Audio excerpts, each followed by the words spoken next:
Hello and welcome to episode 215 of the FReality Podcast. A Happy New Year's to all of our listeners around the world. I certainly love this time of year.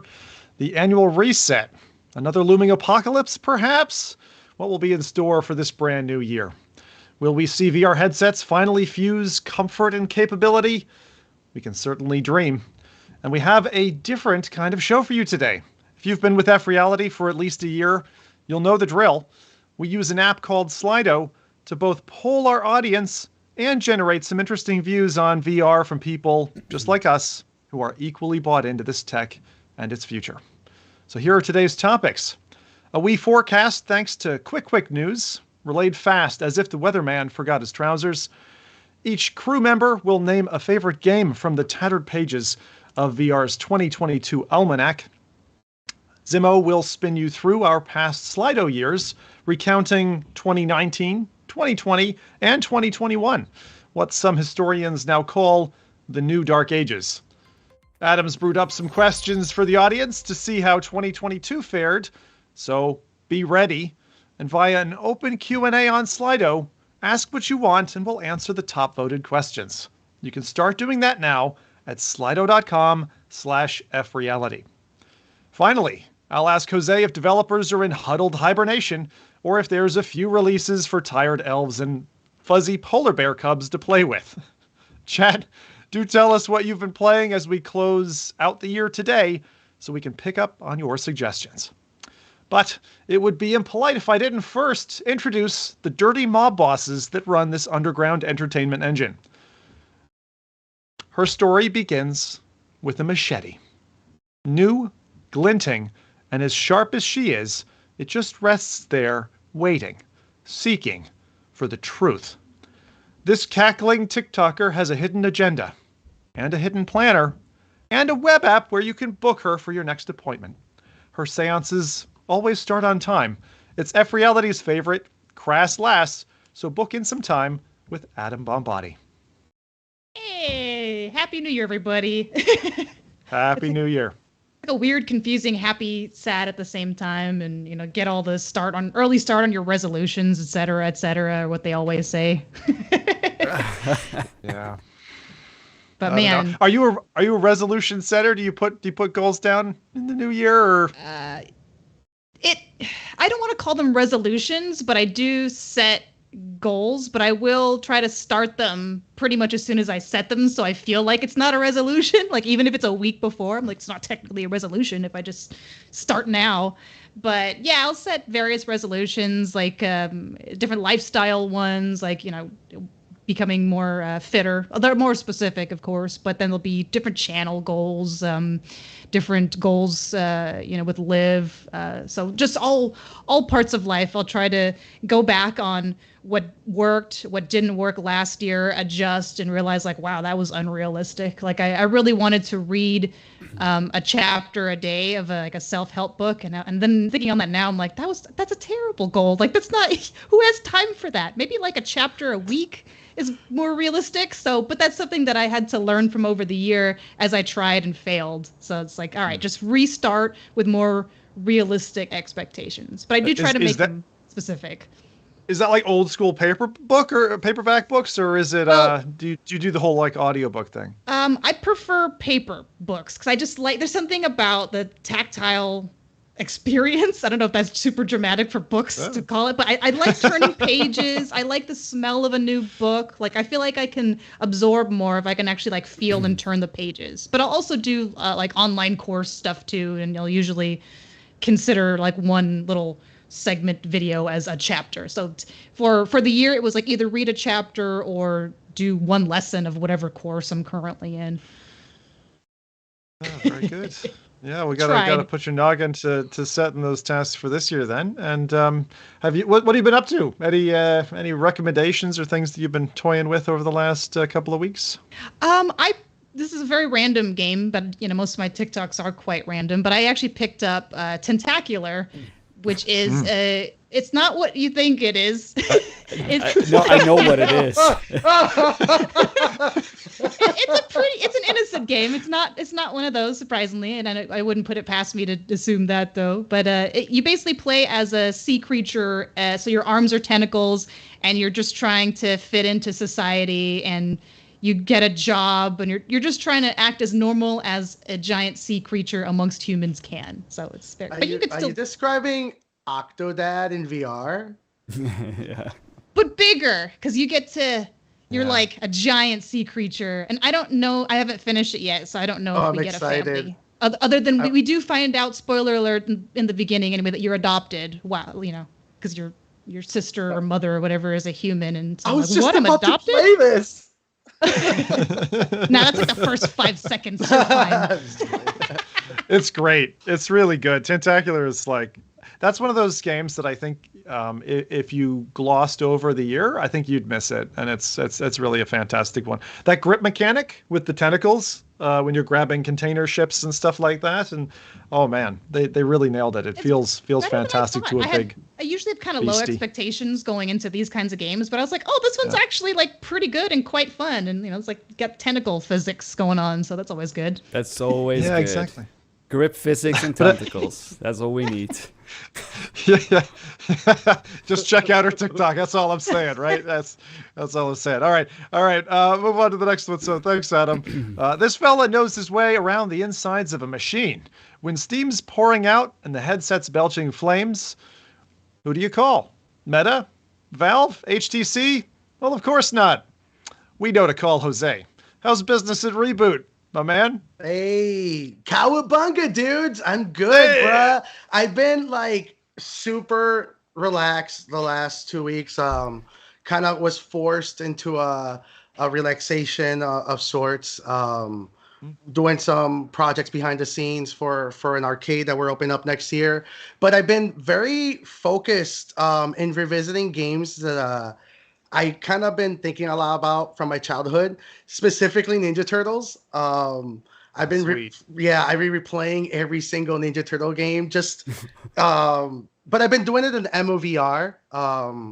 They're 10. I'll talk more about that later. But I just revisiting old school retro games in a virtual 90s room. Just it adds to this nostalgic factor, and the fact that you can customize the rooms. And I've been, I grew up not having a lot, so I remember just having like an empty wall with just the poster that came with the original Nintendo and just my little TV. And the fact that you can design specifically that is overwhelmingly awesome. So I just been revisiting just Super Nintendo. There's an update that I've been just super obsessed with. I think I spoke about it, or we had spoken about it, but it was the 10.11 update with the light gun support. I finally was able to mess around with that. So now they allow you to play arcade games like Time Crisis, in your own like little. That's so cool. It's nuts. It is absolutely nuts. So yeah, I've been absolutely falling back in love with old school games, and the best part about it is I've been doing this on the Quest Pro, right? So the low input lag, the pancake lenses, it's mwah. It's honestly my own personal Christmas like heaven. So I've been super excited for. And just recharged, man. Something about old school games and the fact that, especially if you play them a very specific way, because we didn't have save states until emulation kicked in, right? But when you play them, the sense of achievement really does kind of remind you. It's like, oh man, like this is what we are in love with games for. It's the seeking the next goal. So I don't know. I'm very optimistic. I'm very excited. I hopefully it comes across. I'm just like, I'm ready, 100% man. 100% comes across. Yeah, dude. I'm just I love hyped. it. Dude, it's so funny. If I get the festivity side from Adam, man, you are like little Zim was at Christmas morning. You know, Yeah, that, dude. like that feeling of a console or getting, I remember Yes. getting Ocarina of Time, you know, and cracking that open and just couldn't believe my parents were backing like that I liked gaming and stuff. And oh man, all those moments. And like you say, like the Earthworm Jim era of, oh no, you just got to play it until you beat it. And no, I can't break for lunch. I need to focus on this and achieve this. It's like, But I feel like it sets you up. There's No pause, no save. no pauses, no sense of it. For you, it is the end of the world, right? And then it's just when you're in this virtual world, you really, especially it immerses you. So it takes you there. You lose sense of reality, and all of a sudden you're transported to this dimension where it's you and the screen. And the end of the world starts and begins in that screen. So now you're playing Super Mario World, like your life depends on it. So now it's very exciting, and then you take off that headset, and then you start it starts sinking in. It's like, oh man, like there's 12-year-olds who are doing this now. It's nuts. I'm the other part about emulation, which I love, is just that. Like I have a load of consoles, but then like trying to get the connectors or getting the TV, like trying to just get it to working again is like a small engineering feat sometimes, especially when you've got consoles from different continents and you're trying to like patch it all together. The nice thing about emulation is either if you weren't able to track down that particular cartridge, you know, or you don't have to deal with all the other stuff. Like take the old Nintendo games that were based on a battery save, like try to find a Chrono Trigger with an intact operable battery. Just like, it's very difficult. So either that, you have to leave your system on all the time and worry that your 72 hours of gameplay is going to evaporate overnight. So emulation is fantastic. I remember the DK1 and 2 days, we had a game very similar to MUVR, which you just had all these cabinets. It was like clearly illegal, but it was just all the old school classics, you know? And I love seeing that kind of creep back now into 6DoF VR, like this proper support. Like last podcast, we were looking at Mortal Kombat 2 in a I think it's Figment XR in the Quest Pro, where people were playing, you know, just like on the table with these like little characters fighting each other. So all of that stuff, it's like a rebirth. It just seems so great. I love getting this energy off of you. I could toast my hands on it, Jose. I really could. Glad to have you back, man. So, all right. Next up, he's let himself go over the years and over the holidays. Donuts, savory Indian snacks, lab mice with ketchup. He'll Google just about anything for science. But this guy also knows a thing or two about family. And he's just flown back from the European front, where he continues his dominance as a Belgian kingpin. Say howdy to Don Rowdy. I didn't fly to Europe. I actually went to the US. So, you know, screw Europe. You know, I'm not going back there. Wow. No, I went to Houston to visit some family over there. So that was really great. And you're spot on the money though with the science stuff, because the thing I did there, of course, was visit the Natural Science Museum, or the Museum of Natural History. In Houston, so I got to see some dinosaurs. I got to see some gemstones and a lot of stuff there that I really enjoyed. So yeah, the science, the little science kid in me, you know, was another dream richer, as they say. And talking about New Year's resolutions, like I got a tip for people. Like if you set a New Year's resolution, don't set a goal, but or don't set a goal of like accomplishing something, but always say like you want to do more of something. Because if you don't do anything for the entire year, it's so much easier to do something more, right? So what I did a couple of years ago was I wanted to read more.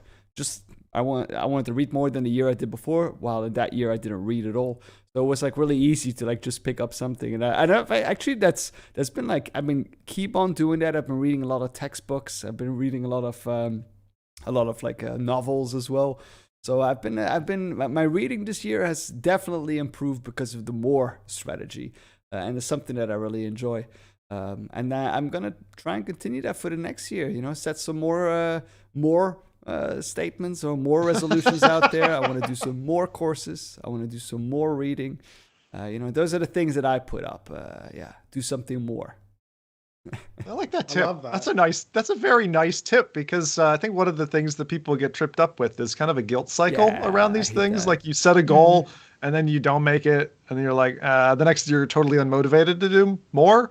So hashtag more. Yeah, that's great. Hashtag Great more. suggestion from you, Rowdy. Yeah, for sure. And also science museums, like above. I like art museums as well, but definitely science museums are always the fun ones. Like they're the ones where I think you learn the most, you engage the most. Yeah, and oftentimes you get to see pieces of the past Exactly. that you don't get to see at home. And we even like we had my little nephew. We took him to the kids museum in Houston as well, which is kind of, it's still science, but it's for kids. It's like how they get to learn like doing physics, and like they need to do like little experiments about like coloring the water and that kind of stuff. Like it was a lot of fun as well. So yeah, I had a big science dose over the past 2 weeks. Yeah. Well, that sounds great. That's certainly going to refuel you for next year's more and getting through all of that. So very good. It's chat's turn. Before I get on to mine, let's see what they've been up to over the last couple of weeks. Ew. So A lot of love for. I never know how to pronounce it. Is it? I've always thought it was emu VR, but just because it looks like the bird. But is it emu? Like emulator? Emu. Yeah, I just call it emu. Emu. Emu. So, but That's yeah, how Emu Jose VR. calls it, but I'm with Adam. I'm gonna call it emu. Yeah. It looks like Emu. emu. Emu. It doesn't Like make the sense. bird. Emu makes sense because emulator, but I don't know. I just always see it as emu. Emu VR. You can say it as much as you gonna want, continue Jose. to- You're not gonna convince me. Yeah. Hey, it's A lot of love. I like emu. Emu. Is it emu? Emu? How do you say it? Now we're all confused. Now Who I'm knows? confused. What if you say emulator with an accent? Emulator. You know? Emu. as long as you don't It's- pronounce it ostrich, then it doesn't get upset. In Dutch is emulator. So Emulato. There we go. Now we're sounds pretty cool. fancy. But anyway, a lot That of sounds love really for amazing. that. That's Did that get an update or something? Because I thought that was out a couple of years ago. Yes, Like, is it yes, is it's it just the been- Lycon support that you were talking about, Jose? Or like it's what's, been out what's for new? like 3 years. The Lycon support was recent.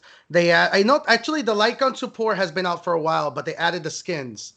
They added the model and the texture support. So now you can actually add customizations where you can actually not just use the prop light gun, you can actually just hang it on your wall.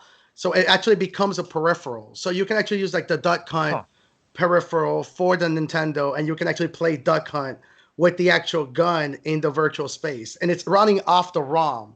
So it's not running off a recode or like Neo's did, for example, where they actually remade the game. No, this is actually running on the ROM, and the light gun is actually tracking, and it's That's crazy. it's It really feels nerdy like stuff. the original. Oh yeah. Oh, that's There's- super cool though. Yeah, That's if you go super to their website, they actually have like the behind the scenes. You can like subscribe to like their technical. You can see the developer. There's a lot of YouTube videos of the developers showing behind the scenes of how it all works. I kind of been super into the low input lag stuff lately.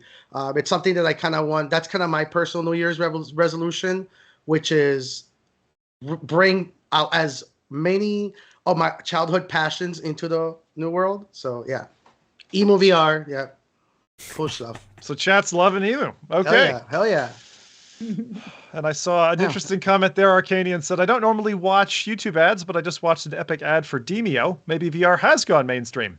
I know that one. That one's amazing. I love So seeing cool. VR ads because it kind of like gives you, well, at least it tells you that someone's putting money behind it, believes in it, means investors believe in it. And so more we see of that, the better. you still Certainly remember- beats some other kinds of ads. Like the first time you have a non-tech family member ask you like, hey, have you heard of this thing called the Oculus? And you're like, you know of it? That's how you know it's starting to get more mainstream. And they call it an Oculus, which is still hilarious. And I don't bother to correct them because, but I don't anymore. I used to correct them every single time. That used to piss me off. But ever since Meta like rebranded, I'm like, oh no, it's Oculus now. It's Oculus now and forever. So anyway, yeah. Do you guys get the people Oh, that very compare it to like they say, oh, we tried it, and they immediately go to like the Samsung like mobile? yeah, I've Not had that. anymore. Had that. I get Not in that the all last 2 time. years. You mean like, yeah, because the Samsung Gear was rough. The later versions were okay. They were palatable, but if someone, and I never hear the Go referenced, literally never, not in the last, I right. think 3 years. That device like started and went like very quickly, but most people these days, they like know what it is, but they don't reference a specific device when I talk to somebody who's not already in the bubble. But That's how that is. So, okay, I'll give you my highlights. So, chat and crew, my highlight was that my wife cheated on me with her mom in Walkabout DLC. Okay, so just to clarify, this is a highlight. So mini golf is just intimate, you know. It is. You dropped out after you said that you wiped. Well, Very we had indeed. you think you may have cleared it up, but you created way more questions. So my wife and I, we had this good thing going for a couple of years, right? We did. It was good. We'd wait for each other. We'd do fox hunts together, man. It was special. But last night I walk in and there she was, caught red-handed, just putting away in our private room code. We're gonna turn into some kind of therapy session like the last episode. Yeah, let's just end it, right? So let's start the year with acceptance. But anyway, forgiveness. This does have a positive slant to it, I promise. But so she was away anyway, putting away in there, chasing down the lost balls, and I was questioning the sanctity of marriage. I was like, come on, honey, we used to do this together. This was the thing. I'd wait for the DLC, and then we'd go and we'd find all the lost balls together. We'd do the fox hunt. Right? It was like a thing. But I walked in and I was looking after my 2.5-year-old daughter at the time, who, unlike my other two kids, is like magnetically attracted to headsets and VR. I don't know why, but she just is. And so she begged my wife to put the headset on. And after a few minutes, as the cuteness gave into like degrading battery life, because my mom was trying to play with her mother, we tried to kindly ask her to give mommy a turn again, to which my daughter said, no, mine, and she just like she'd pop her head up out of VR and be in there again. And she proceeded to like play and wander around for like 25 minutes. Most other times she's gone into a headset and kind of come straight out again. Before I could, pry her away to a second headset, she'd spent nearly a half an hour and almost drained the battery of the Quest 2. And more so than my other kids, like she just loves jumping into another world. And it's really interesting to see this little creature do that. Like we haven't asked her to go in. She just sees the headset on someone's head, wants to do it and all this kind of thing. And that was like a really special moment for us because by the time I pried her into another headset and we got the game updated and all that, we had this like 3-generational VR moment where it was, grandma, my wife and granddaughter all together in VR. It's kind of like really awesome just to participate in that and see my daughter's like brain calibrate into, here's a VR controller. Here's how I use it. She was using it to say hello to the other two ladies.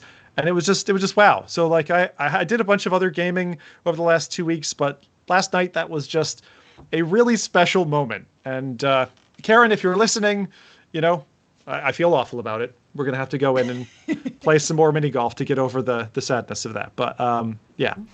I wonder if anyone else is like me like that and has a significant other or a friend who you always game with. You find him with another gaming partner and it's over, it's over.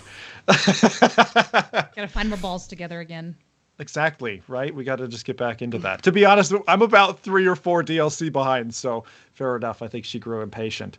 But now that's a perfect segue, right? While we're speaking of family, we're also glad to host the perfect sponsor for today's show. Sorry, guys. Resolution Games have a true cornucopia for shared or solo experiences with somebody or with something for everybody.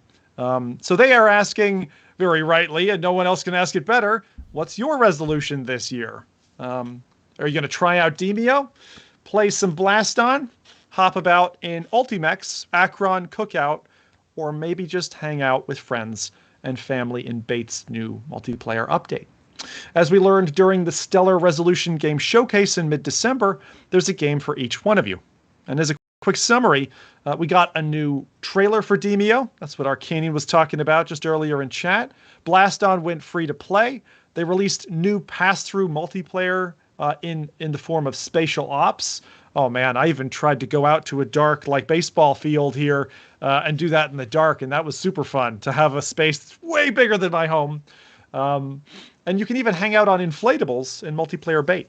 So my homework for all of you is, in 2023, go try out one of these. A lot of those titles are free. They're things that just take some time, load on your headset and fire away.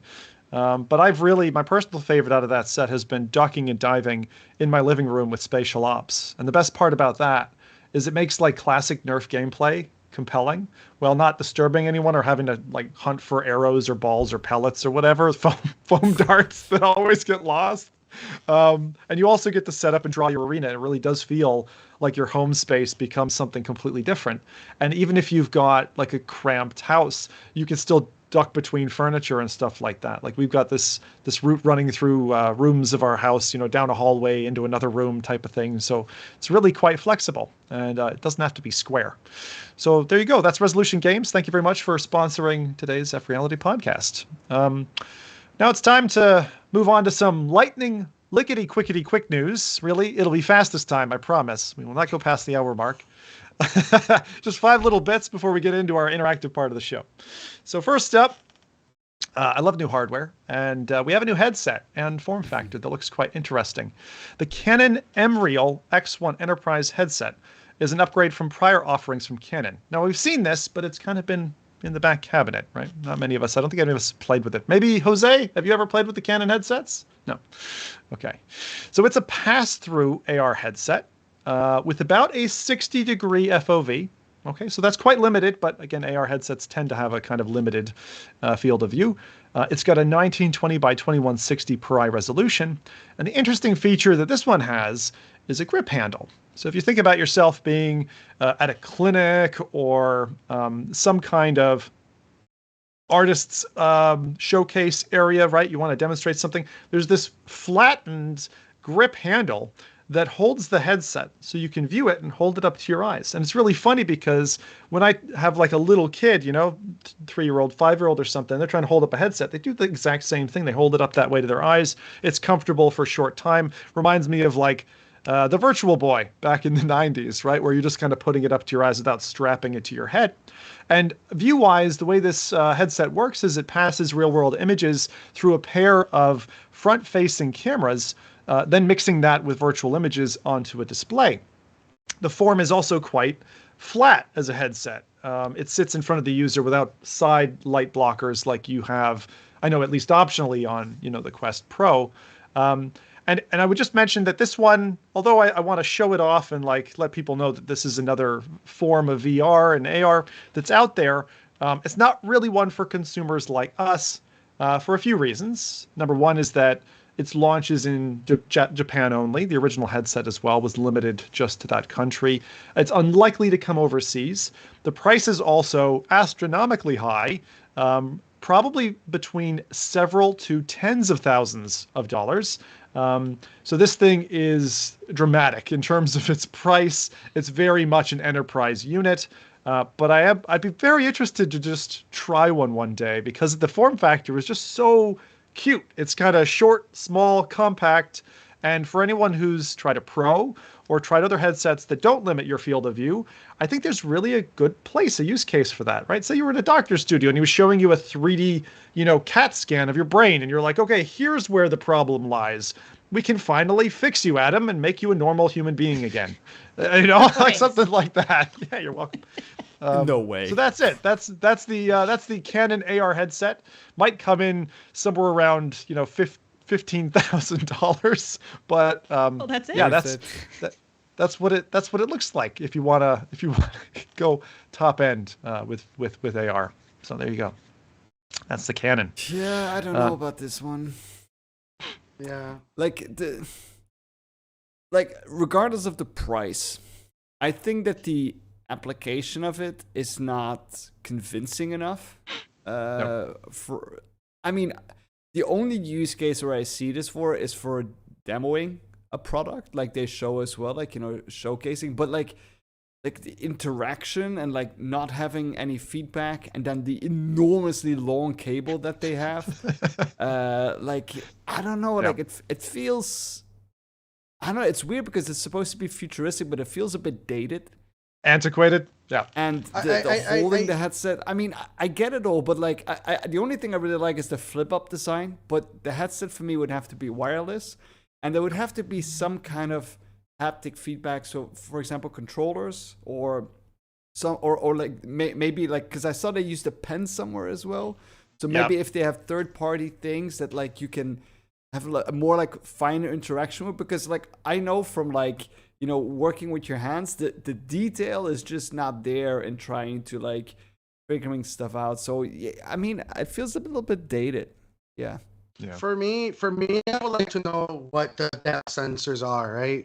I immediately see a use case for this for engineers. That's why I see the long cable, right? If you're going to do like a one-to-one virtual to physical digital twin, for example, and you're walking, let's say, by like if like a airplane manufacturer, like a Boeing, right? Where they're going to tell you the panel's going to be this wide.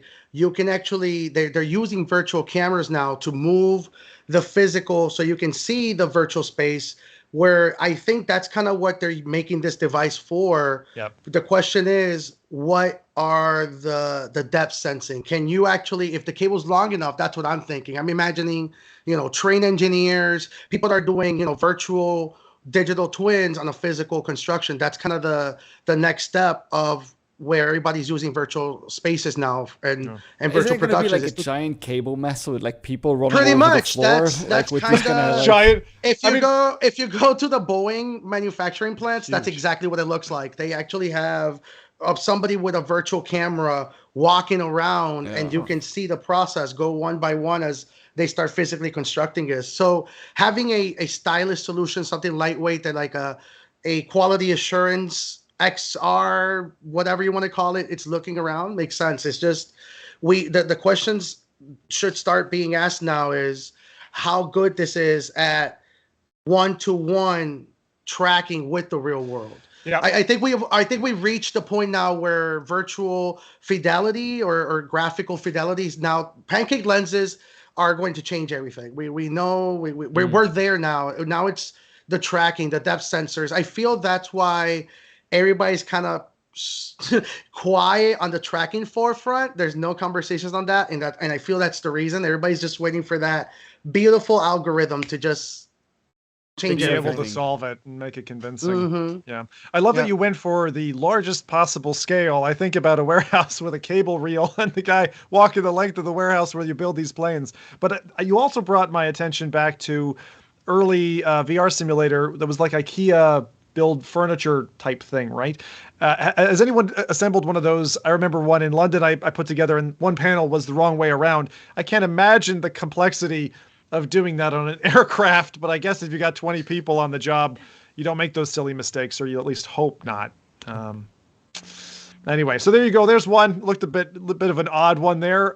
Next up, I gotta say, I love Twitter. I really do. It's such a crazy place. It's a little bit on fire at the moment.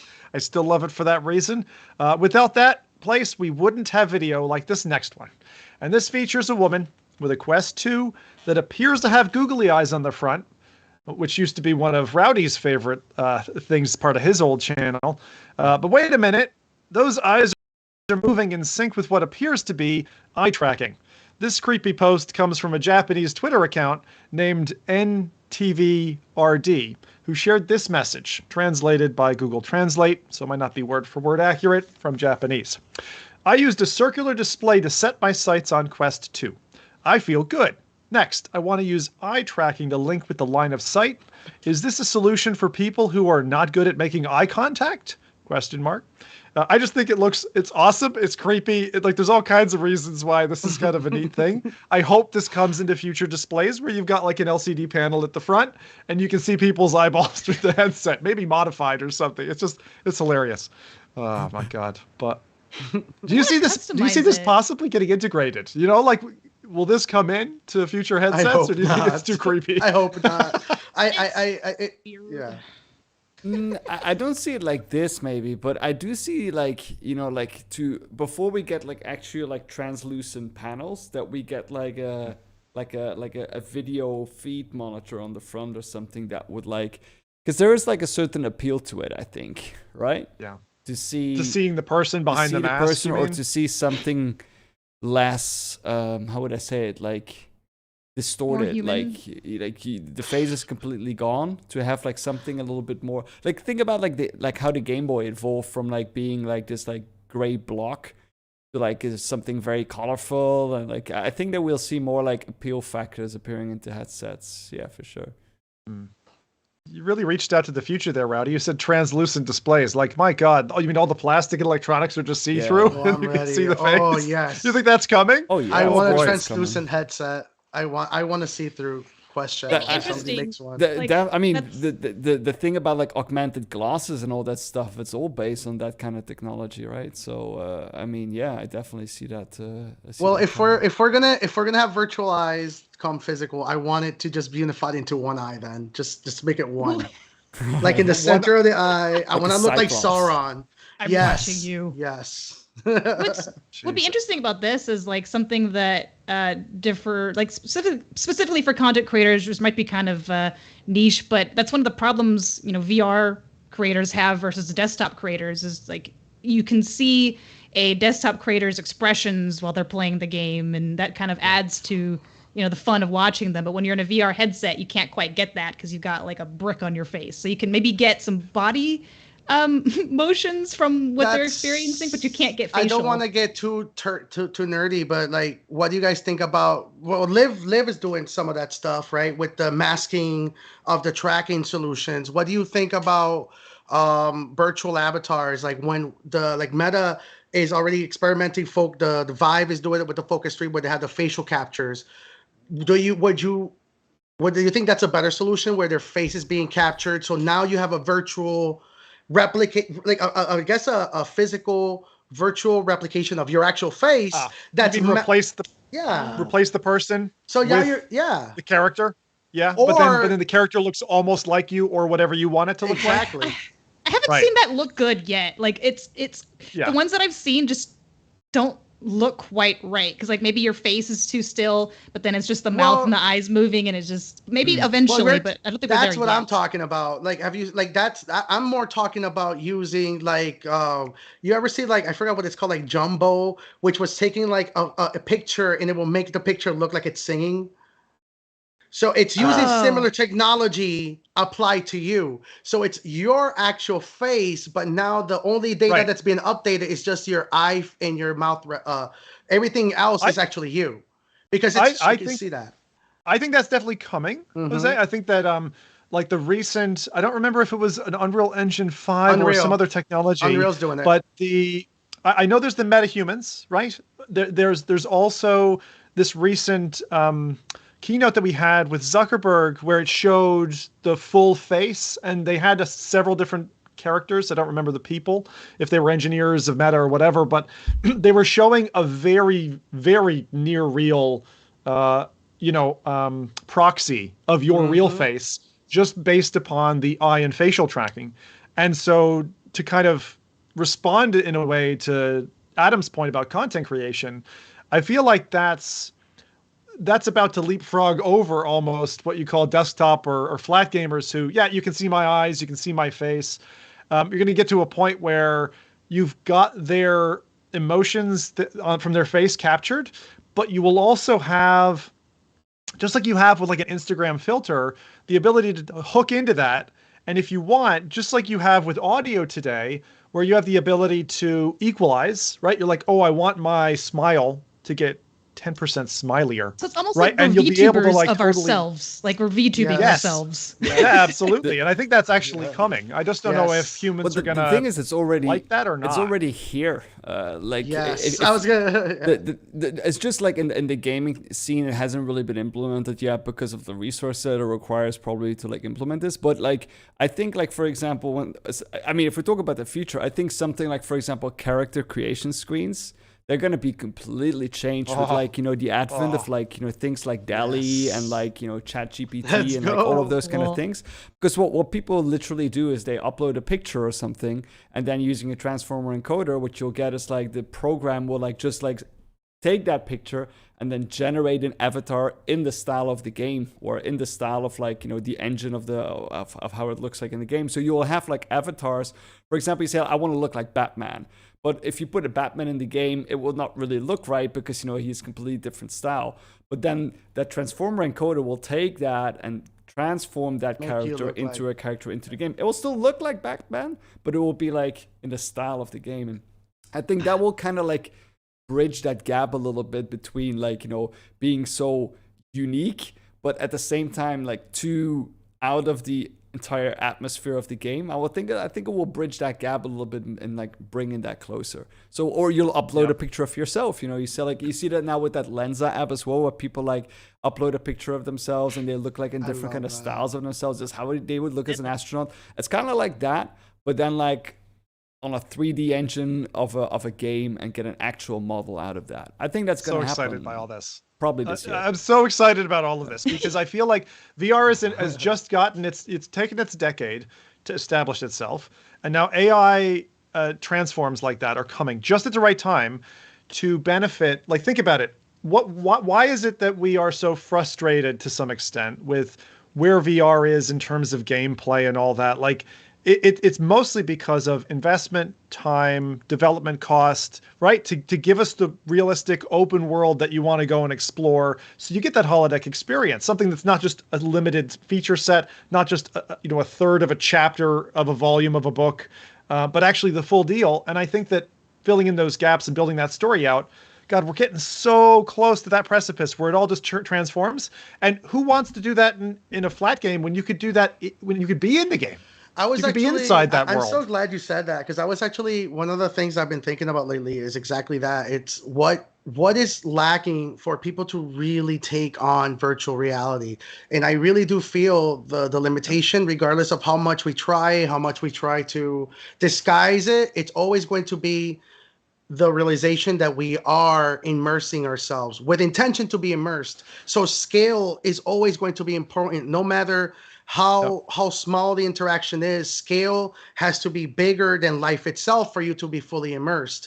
And I feel that AI, DALL-E, all of these tools that are going to exponentially just amplify creator tools times a billion, you're going to be able to say, oh, look at this tree zone. I want you to now amplify it to a sense of just real generative progression, to the point that it actually feels like an actual forest, or on both ends of the spectrum, right? Yeah. So you'll get the detail and you'll get the expansiveness, the scope, right? Yes. And it goes in both directions without having to invest the time, money, development, artistry. 100%. And it's coming. My God, it's coming. And it's interaction. I don't know if you guys ever played Metal Gear Solid 2 for the PlayStation, but there's a boss battle there. There's a character named Psycho Mantis, and it's actually known as a PlayStation like all-time gamer moment. A technical achievement, honestly, where this character, Psycho Mantis, is a psychic, and he actually starts taunting your character throughout the battle, and he's actually talking to you. He's like, oh, I see you played 17 hours of Castlevania, but you never beat it. And you're like, whoa, wait a minute. This actually knows, and there's a cutscene where it actually tells you, put the controller on the floor, and I'm going to show you the magnitude of my power. And then the controller starts vibrating. And you're a kid. You're seeing this for the first time. It actually freaks you out. I didn't know about this. Imagine that in a virtual space. Now you got DALL-E and just Chat GPT just taking this to the next level, and you're playing, I don't know, Arizona Sunshine. They did that similarly in Become Human. Detroit Become Human, I think. The main menu was it's staggering how they do that. Yeah. Yes, and that's gonna be those tricks. Okay. Yeah, I'm feeling exactly like you're feeling right now, which is like, it's just around the corner. Just don't get hit by a bus, Zim. Don't go under the wheels of a bus, and just live until that moment.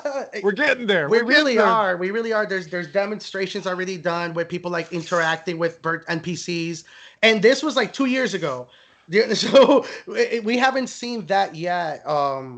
I actually been in love with AI lately. It's something that I honestly feel it's industrial revolution times 100. Like, you think so? Oh yes. It's definitely over. Because I mean, I work in the industry as well, and I have clients that think that it can solve everything. But it's very, and there's also problems with data in itself, especially in the field of like natural language processing. That we don't basically have enough data anymore. Like considering we now have computing power that can train on enormous amounts of data, but in some ways that data is limited. There's a lot of research currently going on the synthetic generation of data, particularly in that field. So yeah, I mean, there's a lot of a lot of hype around the field, and I think that's mainly due to things like GPT and like DALL-E, and I do agree Midjourney. with you. And the problem is right now everybody sees it like, yeah, like they see it. I saw somebody compared it to like a nuclear bomb, which was, I was like, whoa, let's calm down here. But I understand exactly what you're saying. But I do think that the value that AI currently in this iteration at least will be beneficial to virtual spaces, to amplification of what the tools that we have. I want to see somebody amplify all the tools of Unreal and Unity with AI. And now somebody will be able to create Assassin's Creed with all of the 100,000 developers it required with like a team of 10. Yeah. And they do it in a virtual space. And then the thing is, it's now becoming more like accessible to a consumer. Like we see that with a lot of these applications like Midjourney, like DALL-E, GPT. But these are, of course, these are algorithms and technologies that exist for a while longer already. And GPT-4 is coming out probably soon as well. That's gonna blow away ChatGPT again. So like there's a lot of stuff still on the horizon that I think is very exciting. But maybe like it's a little bit overhyped as well, for sure. No, yeah, I want to see what it does to games. I do agree. Like just games, tools specifically. It's really where I really want to see the forefront kind of kick in. I keep thinking about it. It's like, man, I want, like, there's no, and maybe that's why nobody has done a GTA in VR yet. You know, it's somebody. Well, yeah. Maybe they projected it and they said, hey, let's just wait 5 years and we'll be able to. We'll just say, hey, do this like that. Go. And then it just builds it. You don't have to put all the cost and time and effort in. And we always think about, like, we were talking about earlier customizations, is AI will be the perfect tool for customization of a video game. Not just how you look, but also how the game actually looks like. I'm never going to get my wife off of the customization screen. It already takes her an hour every time because she loves every little detail and stuff, you know? So yeah, I look forward to that. But it's going to be interesting when so I mean, I have that with tutorials, I think, right? So I'm 2 or 3 hours per tutorial. I know how that is. Our favorite Han Solo has made it back all in one piece. I think, Adam, you recovered there smoothly. What are you talking about? I never left. I actually didn't see it leave because, like, for me, it doesn't show. It just shows that you're very quiet. I think that, like, I just have so many USB devices, and I've been trying to figure out which port it is. So it's like, which one's not going to make my computer blow up? That's the way. Well, about technical feats and all of that, technical geniuses too, and contribution, let's talk a little bit about Virtual Desktop. Some of you may have caught the user stories of Virtual Desktop users getting cut off due to internet tether requirements that were added about a month ago.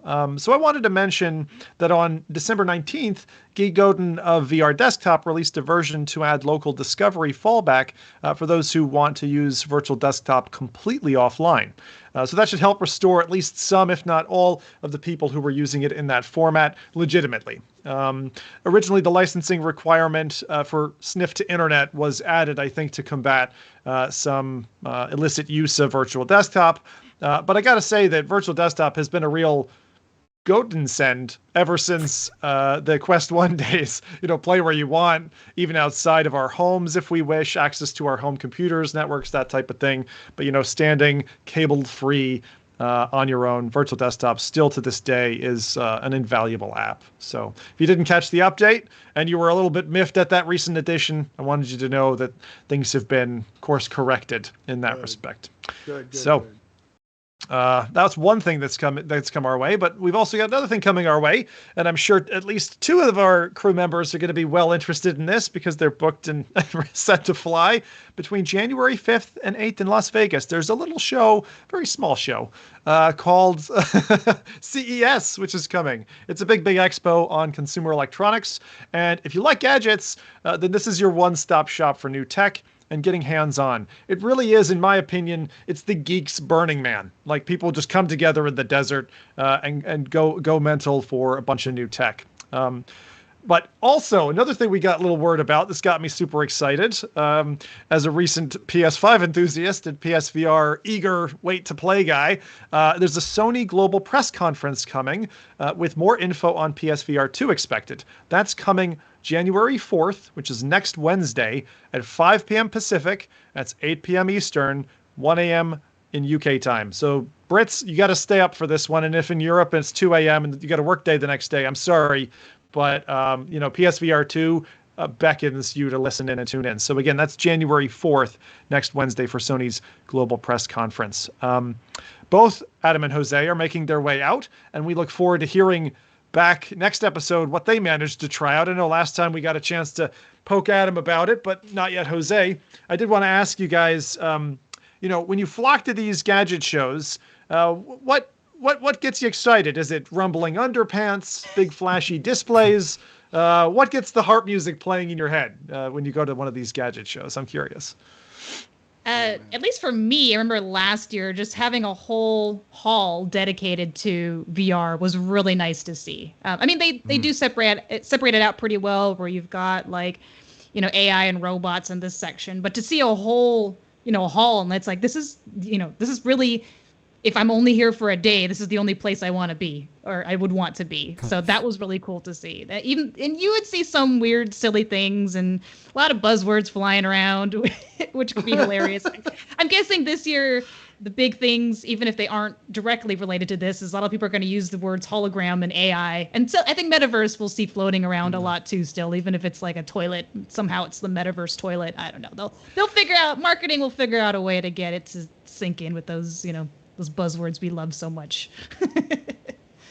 Good call. And what about you, Jose? What excites you most about these places? Like, what's the thing that gets your horn tooting? Weirdly enough, the smaller companies, the bigger footprints for companies. Meta, right? When they introduce when you start seeing, like, for example, like their presence, how it amplifies. I love seeing that. There's a few companies that are moving over to VR. So the fact that VR just has a very powerful presence this year is really cool. But what gets me really excited above it all, especially for industry events, it's new industries being born. I'm still a tech nerd through and through. I love virtual reality, don't get me wrong. But when I ever see the birth of a new industry and we see like 3 booths next to each other that are in the forefront of something, that always gets me excited. And you usually can tell those apart the more seasoned you get into this industry, because they look like your typical, brass on the boots, boots on the ground, nerds, and they're, you can tell they haven't slept, and they just got, you can tell, you just feel this energy that it just gravitates you. So that's what I always go for at CES or any technology event. It's what's the new thing? What are you doing that's different from everybody else? And you meet the coolest people from that. You know what I mean? You meet crazy people like me. That's where I go for. Build that relationship early. Yeah, the people is a very important part of these showcases. I've always imagined, because I haven't been to CES myself, although I hope to get there one year, with its size. It's just sheer size and scale.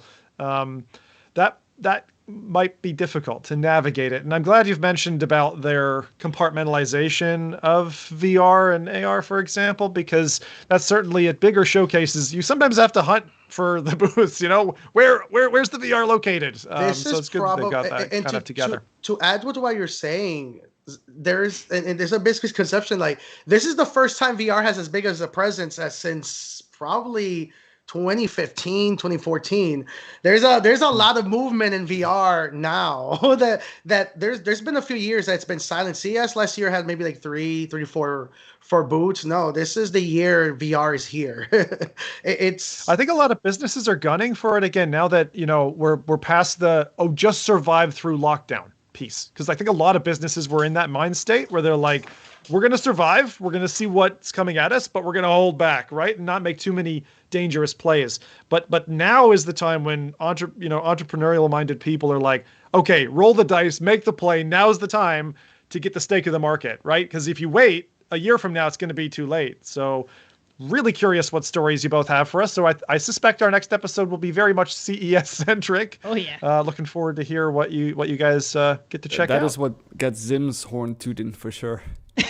Let's do it. I don't even know. That wasn't even written down. That stuff is just coming out of my head. Oh God. All right. So, what else have we got? So at CES, another thing that is there in terms of hardware, which is kind of interesting, and actually ties back into Rowdy's want for a modular headset. CES does overwhelm me, but this gadget caught my eye, and I know it's going to be on show. So, guys, that's a target for you to maybe check this one out. The Somnium Space VR1 headset has some pretty mental specs, okay? It's first off, it's a modular headset, right? Open source. It's got 2880 by 2880 fast LCD panels per eye. The FOV is 120 on the horizontal, 100 on the vertical. So again, nice wide view. 2 pass-through cameras operating at 3864 by 2192 resolution. It's got ultra leap hand tracking, custom eye tracking, Wi-Fi 6E, and wireless PCVR streaming. It supports 3 modular and 3D printable anchor points. That's really cool. And this thing already starts, it's just got a great look about it. It's got this kind of boxy form factor that looks pretty neat. A development kit is going to be available at CES for the Somnium VR1. Perhaps most inspiring from the company, however, is perhaps this quote. And I like something about this. I hope you'll be able to pick this up. Due to supply chain constraints and more complex than expected negotiations with key suppliers, Somnium Space has decided to focus its efforts fully on a PCVR headset for its first release and postpone release of a standalone version.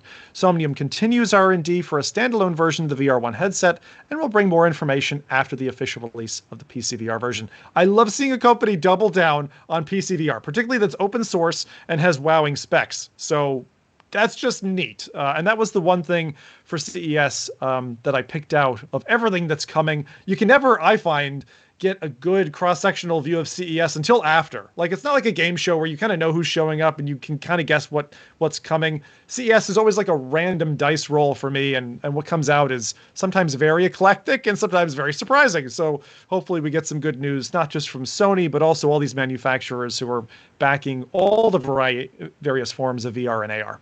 Are there any other bits of CES that you're looking forward to specifically in terms of hardware, software, anything like that you know about, that when you were paying for your tickets, you're like, oh yeah, this is why I'm going? Or not that I could talk about on the show, probably. Same. Let's just say keep it family friendly. There is something that I got in my inbox that I was like, are they going to have this on display? I think I know what you're talking about. Oh, yeah, there was another one actually where it was wow. You can there was demos for a bidet, and I'm like, how do you demo that? I think they used interactive experience for a bidet company, and I'm like, what is that? You just put your hand on it. I already asked. Yes. Yeah, I'm disappointed.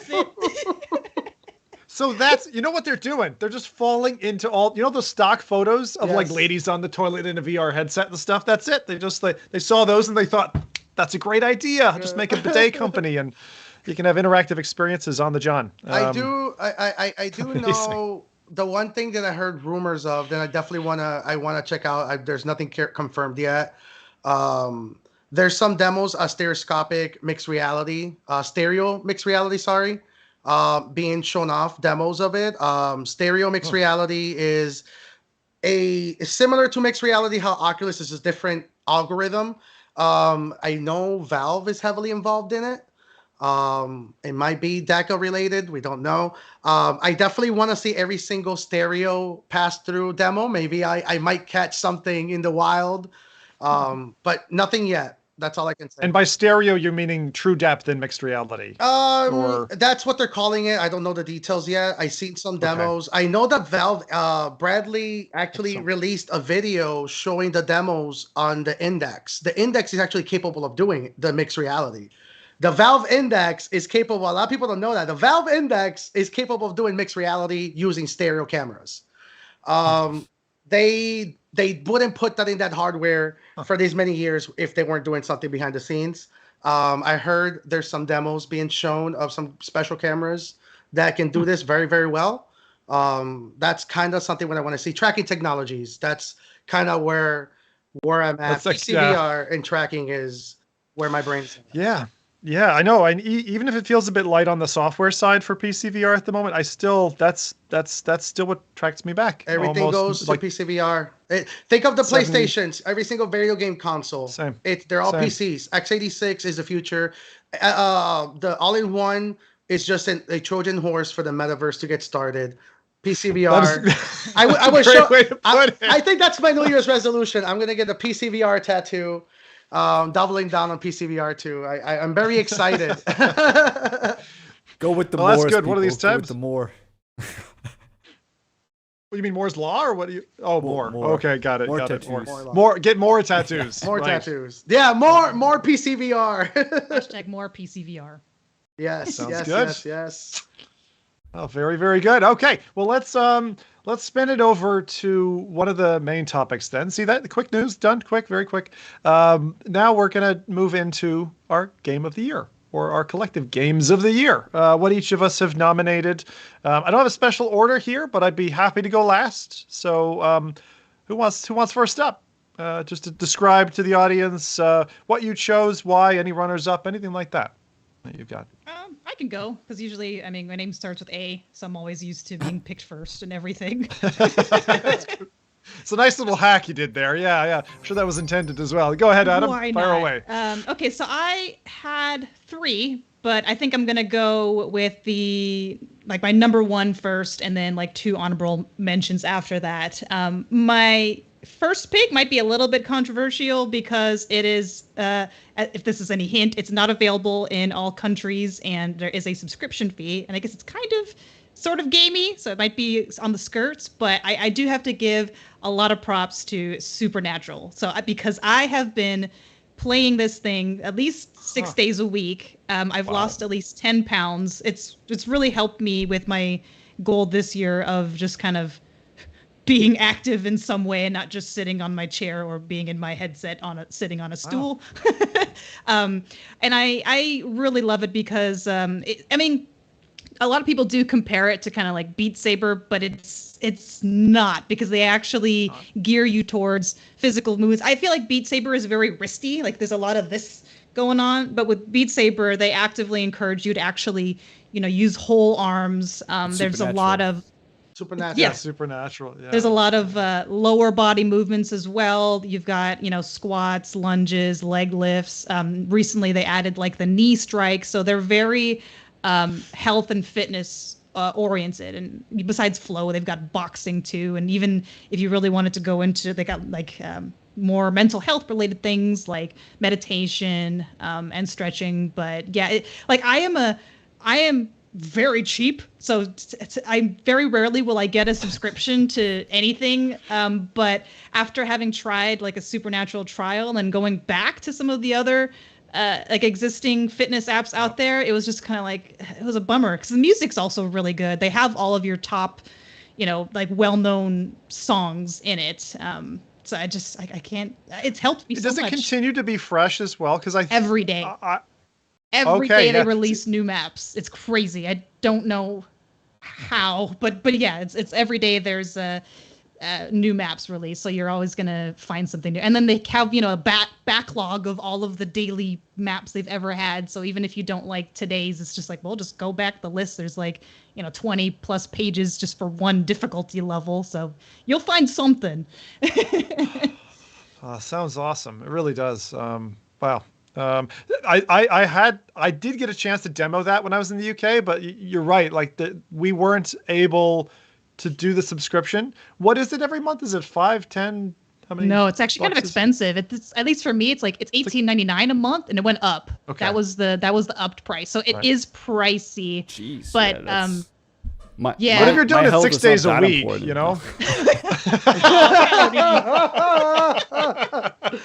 I think for me, like, I hate any other forms of cardio. Like, you're not going to see me running outside or even running inside on a treadmill. Like, I still do resistance training and diet. So it's not like Supernatural is literally the only thing that helped me lose weight. But it's motivating. Like, even if I don't want to do anything else health related that day, I'm like, oh, just go in and, you know, do like a 15-20 minute song, and then you'll feel better, because it still has that nice, you know, dancey vibe to it that you get from Beat Saber, but you're actually using proper form instead of messing up your wrists like we've heard so many people do. I can't remember. Is it instructor led as well? Is there like a yes. virtual person, or is it? Yeah, because I will say, like, I hate Peloton style instructors. I find it so cheesy and obnoxious and awful, but I do like the supernatural instructors. I feel like they've got a good level of like motivation without being like, yeah, let's go, you can do it. And and you can also turn it off if you don't want them during the song. You can turn the volume on that low too. So that's very important and very good. But I usually keep it on. I'm curious.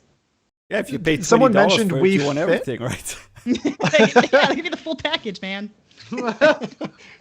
Yeah, but I'm very much like that in VR fitness apps, where if they're like congratulating you all the time and just overly cheery, I can't stand it. And that's why when they launched and they looked very much like the standard happy-go-lucky California advertisement smile, I was a bit like opposed. But I have to say, when I actually played the game, like it is quite a sidestep from Beat Saber. I would actually equate it much closer to there's two other fitness games. The original Box VR before it went to FitXR, because I really don't like what they did actually in their change. The original Box VR was very effective at being actually like building your core muscles and those knee strikes and that type of thing.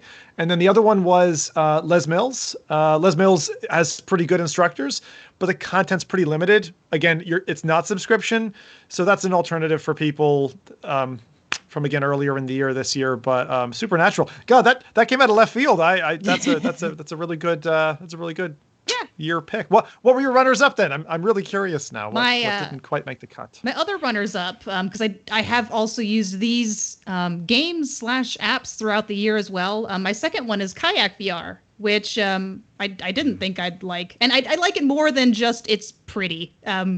I actually really do like the kind of meditative effects that it'll give you, and there's a lot more to the maps than meets the eye initially. Like there's all of these little passages you can find, and these like just the random experiences you can have. I'm not going to give away too many, but even in the trailer, like I'm kayaking out, and all of a sudden there's a whale and her calf underneath me, and that is just the trippiest. Like I think that's the most I've had my breath taken away in a game, is to actually feel like there's a whale and her calf under me. Like, what, you know, someone should be here looking at this with me. Like it felt like such a big deal. But there's little random moments like that in each maps, and you know, each map you've got like a daytime, nighttime mode usually, and there's little like inflatable collectibles you can find that if you push them out to sea, you can keep them in your home pool. And but yeah, I really like it because it's kind of a mix of, it's not too physical in terms of like difficulty, but it can be. But it's like a good physical meditation exercise, if that makes sense. So that's been another one of my almost daily drive. I don't use it every day, but like maybe once a week I'll go in. I'll mention that's a runner up for me as well. I think Kayak, like you say, it wins you in kind of on the visuals. Like that's probably what's going to pique your interest if you're out there and you see it and you go, wow, can a VR game really look that good? It looks amazing. Especially the water effects, like you said, when there's things swimming underneath you like a manta ray. It reminded me of living in the Caribbean when we had manta rays that would like go under a boat or something like that, and it puts you in that moment. And like you, I found inflatable friends in that. It was a little bit of a frustrating run, but it's so weird to be like bounded or bonded with a little inflatable fella who you're hitting with your kayak paddle to save them, you know. But just weird gaming bits that they added into a thing that looked to be only surface level. And I agree with you 100%. If you're sitting there in the rain or whatever, you can really lose yourself in that title in a way that you have in the past in like walking VR simulators, you know, where you feel like, oh, I'm just here to be here. You be present in the moment. And I'm starting to sound like a tree hugger now, but it really does give you that. And so I'd like to just clap my hands without clapping, otherwise Rowdy will hurt me. You know, at that title. Kayak is really, really fantastic. So yeah. Good second choice. What was your other runner-up then now? My last one was actually painting VR. So none of these are gamey, but just stuff that I was like, I want to have stuff on my list that I've actually used a lot this year. And it was a tough sell between Painting VR and Vermilion, which are both really great, painting apps for VR. But I went with Painting VR just because I like the, like if you're following along to a YouTube video like I am, and they're like, use burnt umber or whatever, there's actually a reference sheet in game, and it's almost like an eyedropper tool. So you just take your paint can to that exact burnt umber tone, and then bam, you've got it in your can. With Vermilion, you kind of have to mix paints more, and sometimes I'm like, I don't know, is this close enough? Maybe, but I kind of just want to get to painting. So I found eyedropper off of the video. No, off of there's like a reference sheet you can bring up in Painting VR's tool set that has the most common paint colors. So if in the video someone's mentioning use this particular color, you can just look at the sheet and then just be like, oh, boop, click there. Now it's in my paint can. Yep. Gotcha. But if somebody doesn't have that feature yet, Adam, they're going to do it. Like they better, if that feature comes out after this podcast, you better take credit for it, because eyedropper in video in XR that makes sense for paintbrush. Like, duh. Yeah. Like, oh man. I think this is the next that's what I was thinking. Bit to it. But what you're describing is a lot like the hex sheet when you were doing, markup language like HTML or something, and you're looking to style something in CSS, and you're like, okay, what? And there's kind of like a preset set of, 64 different base colors. But for anyone who's done painting, if you go to the shop and you look for, what was the color you just said? Umber. Burnt umber, right? That's going to be the same color no matter where you purchase it, right? So, or it should be close. That's really smart to VRify that. So that's cool. Another surprise. I didn't expect any of those. That's great. Yeah, where are the chainsaws and the machetes? Like, what's going on? They're not on Steam yet. That's what. Oh, right. Yes, that. Otherwise, maybe we'll put it on my list. Not bitter. Oh, very good. So do we want to? I can go next. I mean, everybody knows what my game of the year is already, so we just get it out of the way. Yeah, it's. I think it's fairly obvious that it is the Last Clockwinder. I think it's the only game in VR this year that I've actually really enjoyed from beginning all the way to. Well, I'm not at the end yet, but I keep on grabbing back to it. Like, I think it's such a unique and such a relaxing kind of experience. They do a lot of things in virtuality they do right, instead of trying to do too much. I think the story is just good enough for me to like be invested in it. I like the colors. I like the art style. I like the game mechanics. There's a lot in this game that I think, and that comes from someone who's typically not really the kind of puzzler. So they must have done something right here for me to actually get so invested in the game.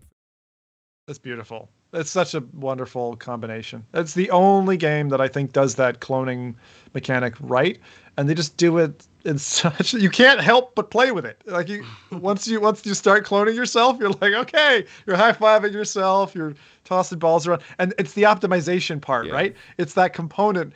And especially the fact that your mechanisms continue to work while you go to another room. Like you've really set up a working machine, and it's just keeps going. It just keeps running. It's very addictive. Like to get that, like even beyond like what they recommend, like or what they like, because you have like certain goals in each mission, and then you can like get the first tier, the second tier, the third tier. But like even going beyond there's still like some little bit of improvement that can be done if you're a little bit lucky here and there. You just need to try it a lot of times. That's just so cool.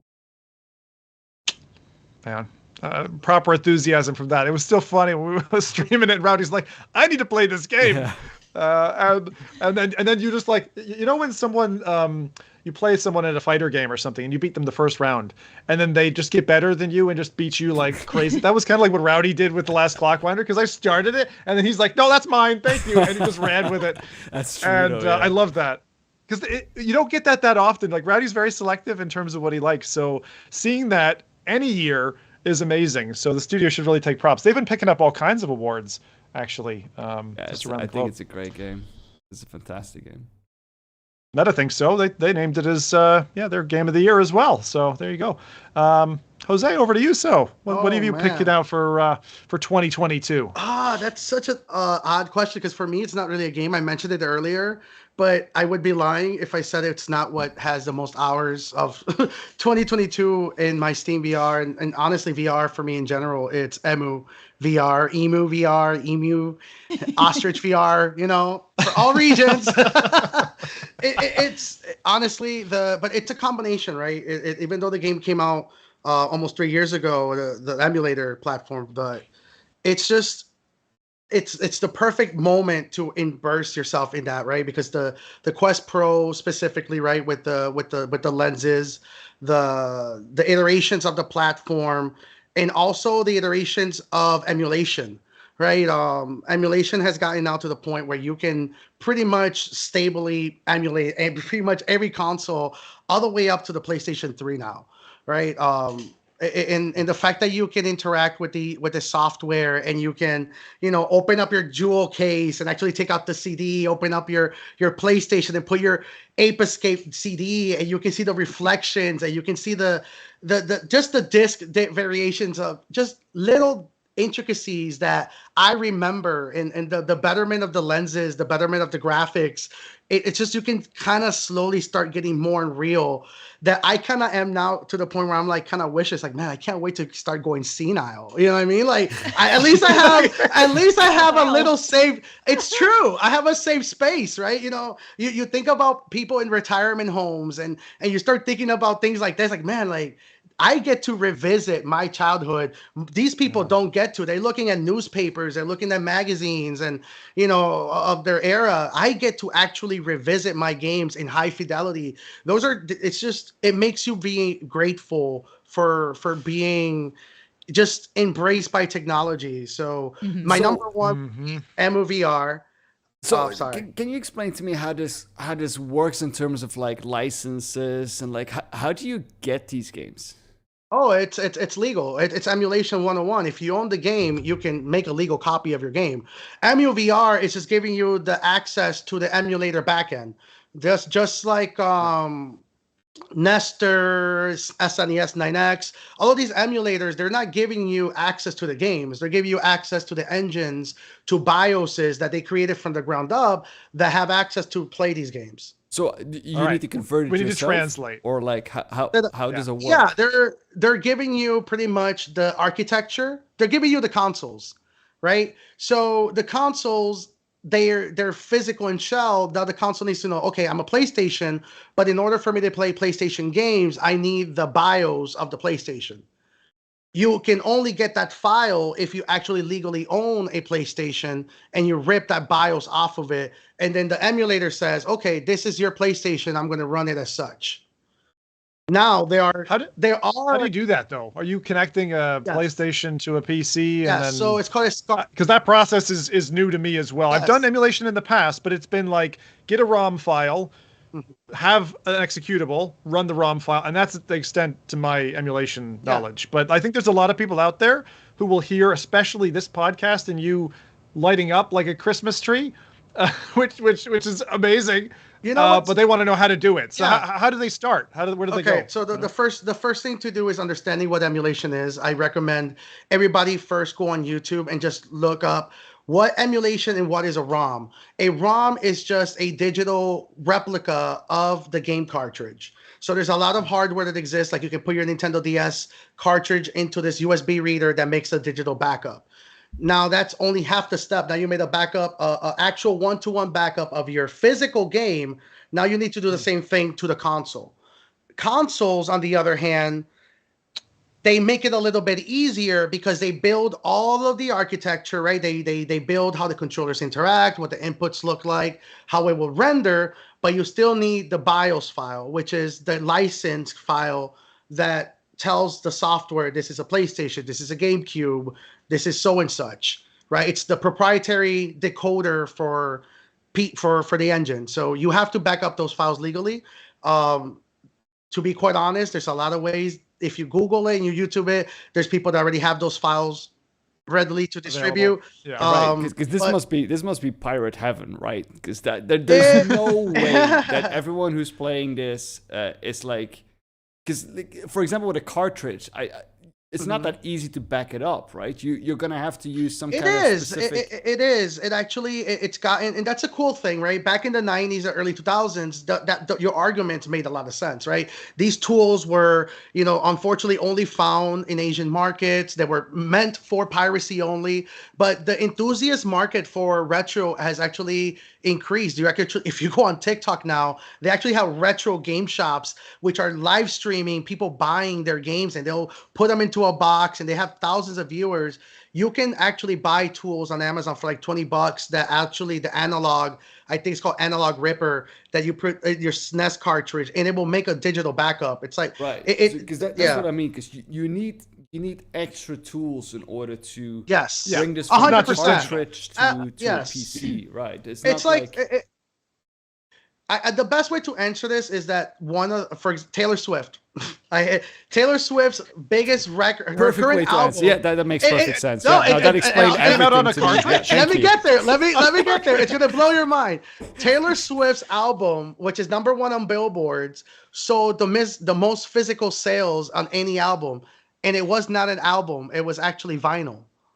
People are revisiting old technology, so it's happening to retro games. People are very excited about the past. They're revisiting this, and there's vinyl. It's sold on vinyl. Vinyl is totally back, and I get it because it's a collector's item, and I get that with these kind of things as well. What's a Super Nintendos, the GameCube, the PlayStation? They're vinyls for gamers. But I mean, people don't really buy that to listen specifically to Taylor Swift's new album. They do it to have the collector's item, and they download it on Spotify, and then they get the automatic copy or whatever. So I get it, it's like that, but still, like, if people really want to play these games, I don't see them as like buying this. Oh, absolutely. Do as you will. I'm not here to judge anyone. I'm a big believer that if you don't have access to these games, get access to them. My perspective changed a lot when it came to piracy when I met a lot of friends from the UK that looked at me when I spoke fondly about the Super Nintendo, and they were like, the Nintendo wasn't even allowed in our region. We had the PC Engine, and kind of learning that the PC Engine, that's where emulation came from. They were emulating Super Nintendo games on these computers, and that's how emulation came from. And it may be piracy to us because we grew with access to this, but for some of them, it's just a viable way for you to access software that you normally won't. Think of Revive. Revive is a very powerful tool that allowed you to play Oculus games on the HTC headsets. Emulation is incredibly important.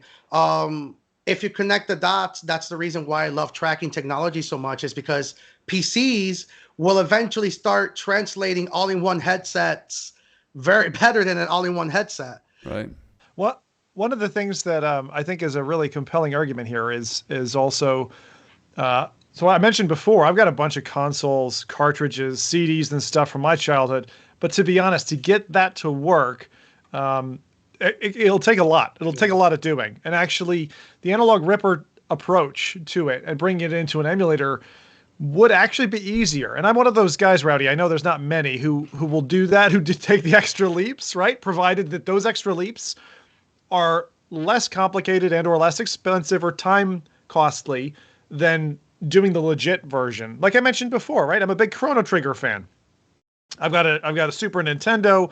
I don't have a TV that has the, RF cable or whatever that it's got to connect to.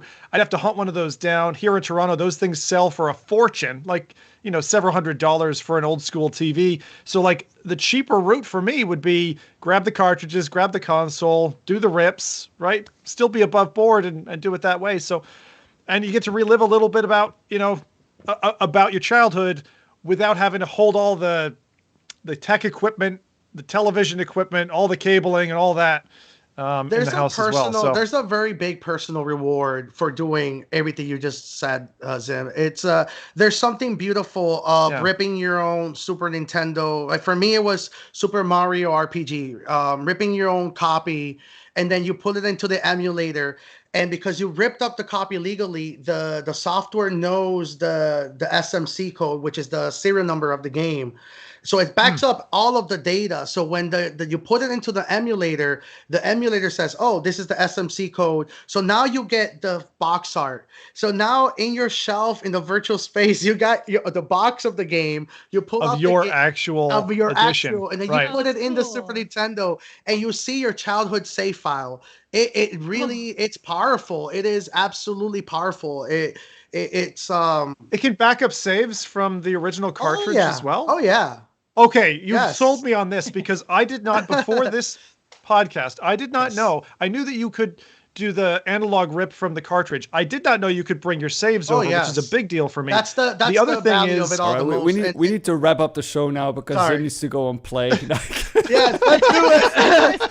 His 40-year-old game files. This console, the console emulation, I didn't know that was even a thing. So again, I just have to say thank you, Jose, for introducing another concept. Yes. I knew about that, but I didn't know this. I didn't want to blow your mind yet before you close it, but you know it has multiplayer too, right? So you can do online, over the net, local multiplayer. So you can play 2-player Super Mario World and all of these games in the virtual space, in the virtual bedroom. That's crazy. So you're a badass. Thank you. Thank you. Okay, all right. I'll get on to mine now. Was there anything else from 2022 you wanted to mention before I move on? My runner-up. It would have been my number one. It was going to be Virtual Desktop. I am slapping them on the wrist. I'm glad that they made their change. They have to think of people that are using these tools, not just for gaming. Some of them are using them as tools. Some of them are using them remotely. I am one of those people. I manage arcades. A lot of people like free roam VR. They like wireless PC VR. They don't need to have the internet connected to their devices all of the time. I'm glad they reversed it. They would have been my number one, but here we are. So that's my yeah. Oh, that's a great example, right, of how people were impacted by it. As you say, that business utility, not just the at-home consumer, can have rippling effects. It obviously did. So good for him to have designed a way around that. All right, game of the year for me personally, which is the same as the winner of the Rain Dance Immersive Best Immersive Game, which I was part of the panel for, is Wanderer, which launched in January. It's a huge, story-driven time travel VR adventure. I got it somewhere between 12 to 16 hours of gameplay out of it, through all the different levels and time zones and puzzles. It just excels in so many categories for being as broad-reaching a title as possible.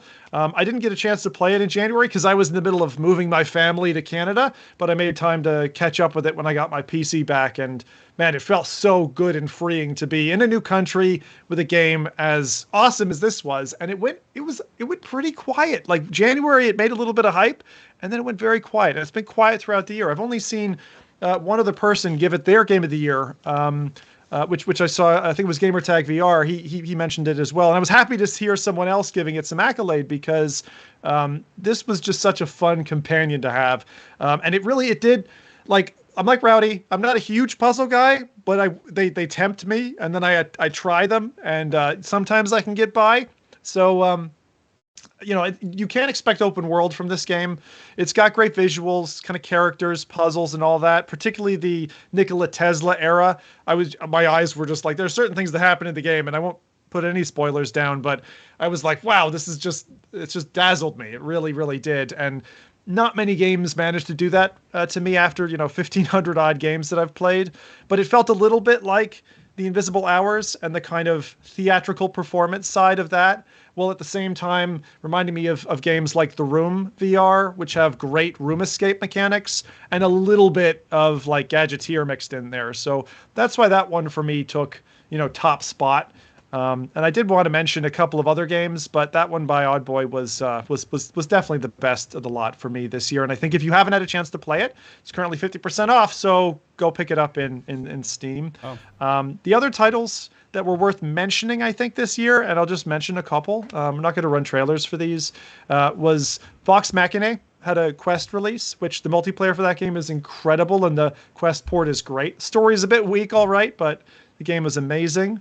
Knock was a fantastic, smooth play game. Tentacular made my list as well, Adam. So I'm glad you picked that up recently, because it's a real, again, it's another one of those silent ships that just moves and people don't get to know. They just look at it and judge it on face value and don't take it seriously, but it's a great game. Rogue Ascent did an awesome thing for hand tracking games with you feeling like a secret agent. The Last Clockwinder was on my list as well. Kayak, The Walking Dead Saints and Sinners Chapter 2. Like 2022 was pretty full. And then there were three things that were kind of in the indie scene, which really wowed me. It was Breachers, which, my God, Breachers is just going to get better and better. Spatial Ops, which has been the best win for family gaming. And then a special mention to the weirdest fucking off-the-wall weird thing this year that I experienced was Webby's Wonderworld, which is this bizarre French piece of art in VR, which was just bonkers, like the coked out Cupid. It's weird. If you get your hands on or eyeballs on that one, it's worth the 30-40 minutes or whatever that you're going to have with it. So that was it for the game of the year. My God, that was a good year for us. Very exciting, actually, how colorful our picks were, because it was, I thought we'd at least have some duplication there, but we didn't at all. So thanks for all bringing your flavors to the table. That was FReality's Game of the Year. And with that, it's time for us to kind of turn the tables and do a recap of our past Slido events. This is a reminder, if you've just joined the podcast midway, go to Slido.com/FReality or FReality in your Slido app. And, traditions are important. And we've got some traditions here at FReality, and this is one that we started. This will be our 4th year running. So I thought, let's recap first and look at previous Slidos. So what I've done is I've taken all the analytical data, all the word piles and the surveys that we did, the question sets, put them all together in a little PDF, and Rowdy's going to help tab through that while we look at that. And it helps also Adam and Jose. They've not been part of that necessarily, as they joined us midway through this year. So we're just going to look at that together. And if you're new to FReality, this is a quick, catch-up history lesson on what you all felt and thought in those previous years. So here you go. It's 2019. First off, I've got on that first page there's a picture of, I think scientists had seen a black hole or whatever. I don't know. That was in 2019, but this was one of the pictures of the year. And so you'll see one of these for each of the years as we get into it. Let's run to the first poll. So the first question we ever asked in these Slido polls was, what was the biggest first world problem for VR in 2019? And I certainly laughed looking back at this one. The answer at 53% vote, this was a multi-choice vote, was people claiming VR is dead, which I think we still have in heading into 2023. I feel like that's going to be with us for some time. There were a few others there that were high scoring: cables, cost, and the Facebook login requirement, which thankfully now is dead-ish. I say ish because meta login isn't much different. The second one was the word pile here that said, what was this year's best moment in VR back in 2019? Resounding was was Quest, but there was also the announcement about Half-Life Alyx. This was before Alyx had actually landed in our hands. We just had the trailer to go by, but a lot of people were really amped up for Alyx at that point, which is great because it did come through. Anything else on there that you guys see that you want to call out? I see Watto is VR God. I guess that was Watto's submission that year. He's been a viewer for quite some time. The reverb on there, it's a pity we haven't had a third reverb. We had the G2, It'd be good to see HP come back with a PC VR headset again. And so that's 2019.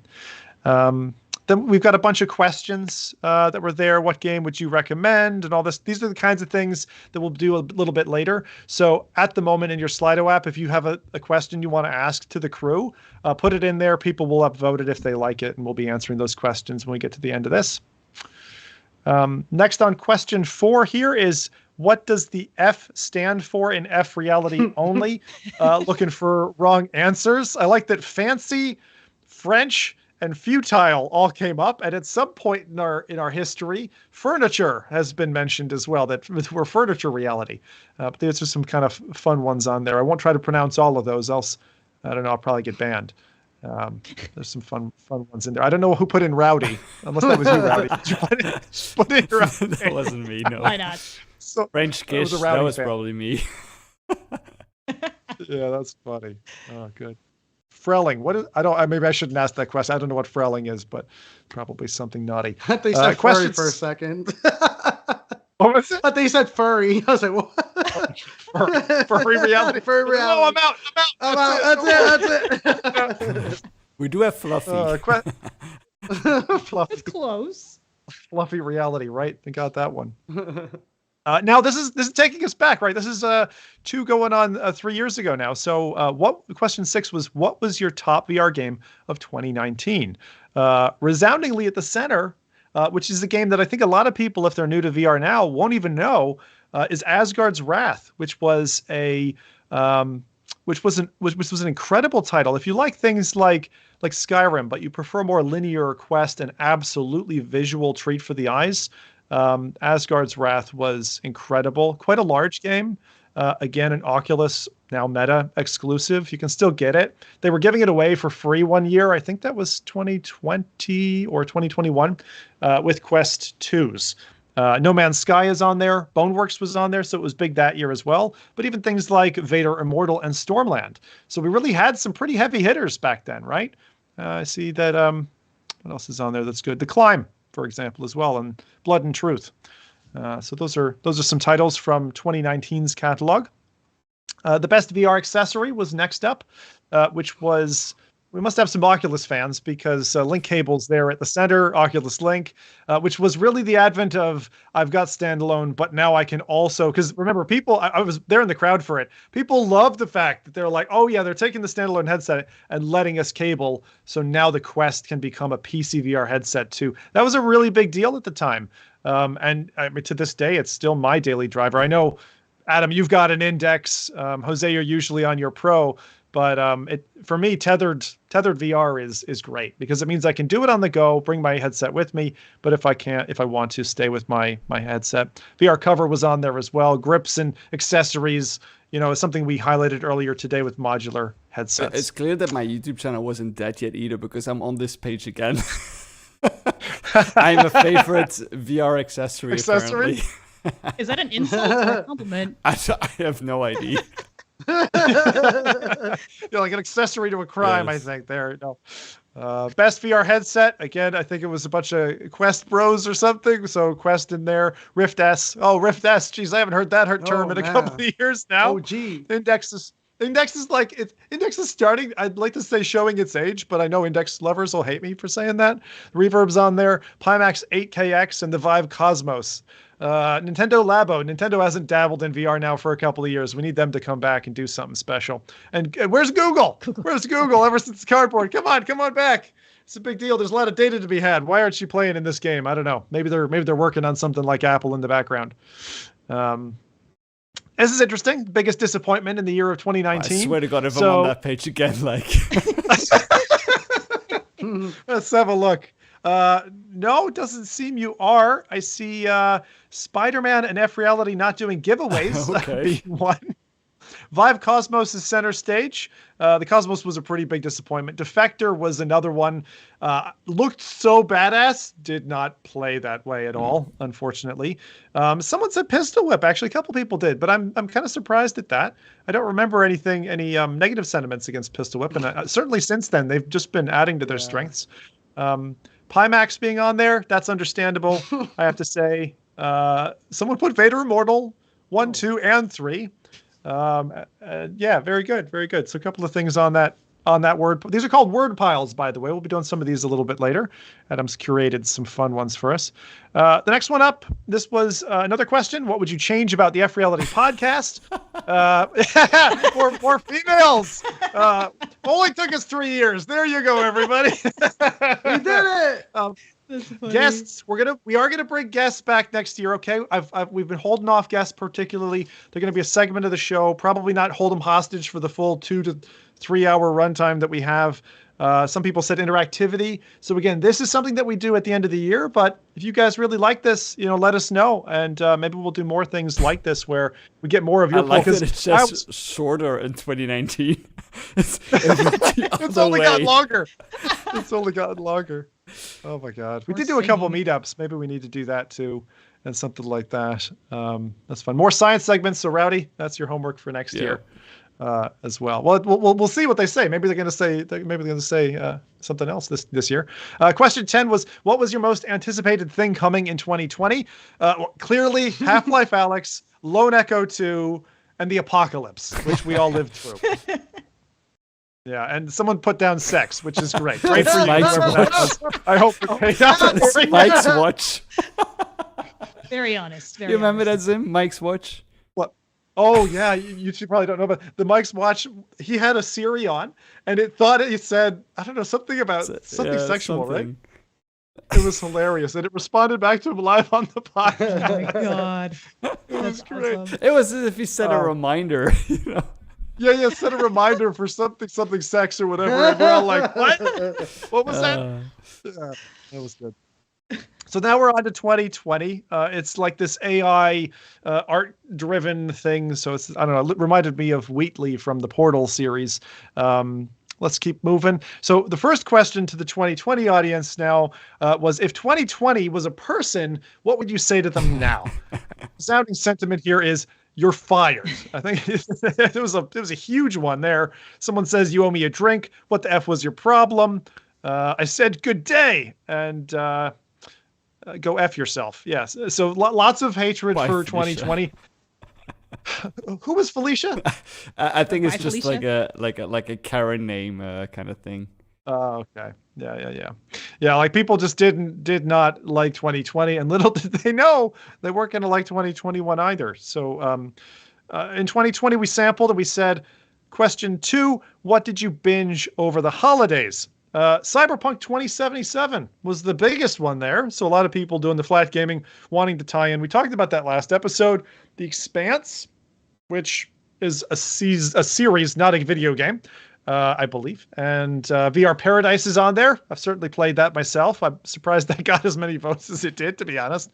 Flight Sim 2020. Has it been that long? Did it launch in 2020? My God. I still need to play that. I haven't. Myst, Tetris Effect, whole bunch of other things are in there. Favorite shows and stuff like that. Hyper Dash, of course, and they've come out with their new title as well. So there you go. That's that one. Sleep, someone said. Sleep is definitely a good one to catch up on over the holidays. Question 3 in 2020 was, what VR titles should other podcast listeners try out? Any hidden gems? Someone said swim in the pool. Do any of you know that one? I think we had a discussion then as well about like what that is. I don't remember. With your headset? I have no idea, but obviously a couple people did. Xing. So Xing was a joke, I remember, because Mike would never play that game. Jet Island. That's a kind of an older one now. Cubism, Cartcraft, Water Bears, The Unspoken. Ayahuasca is a great one. Very trippy. Yeah. If you haven't tried that one, Adam. The experience, have you? not the actual thing.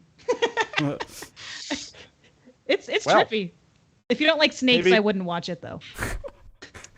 Good point. Yeah, it's very snake-centric, isn't it, that one? We had some questions in 2020. Again, this is just giving you some seeds. Roughly how much have each of you spent on VR games? That's when we broke the news that most of us don't buy VR games. Either, we get game keys or whatever. And I remember that being a thing. And then I saw Medal of Honor mentioned. We'll pass that one on. But what else is there? Something about Nathy working with Joe Pesci. I think that was the Home Alone reference from back then.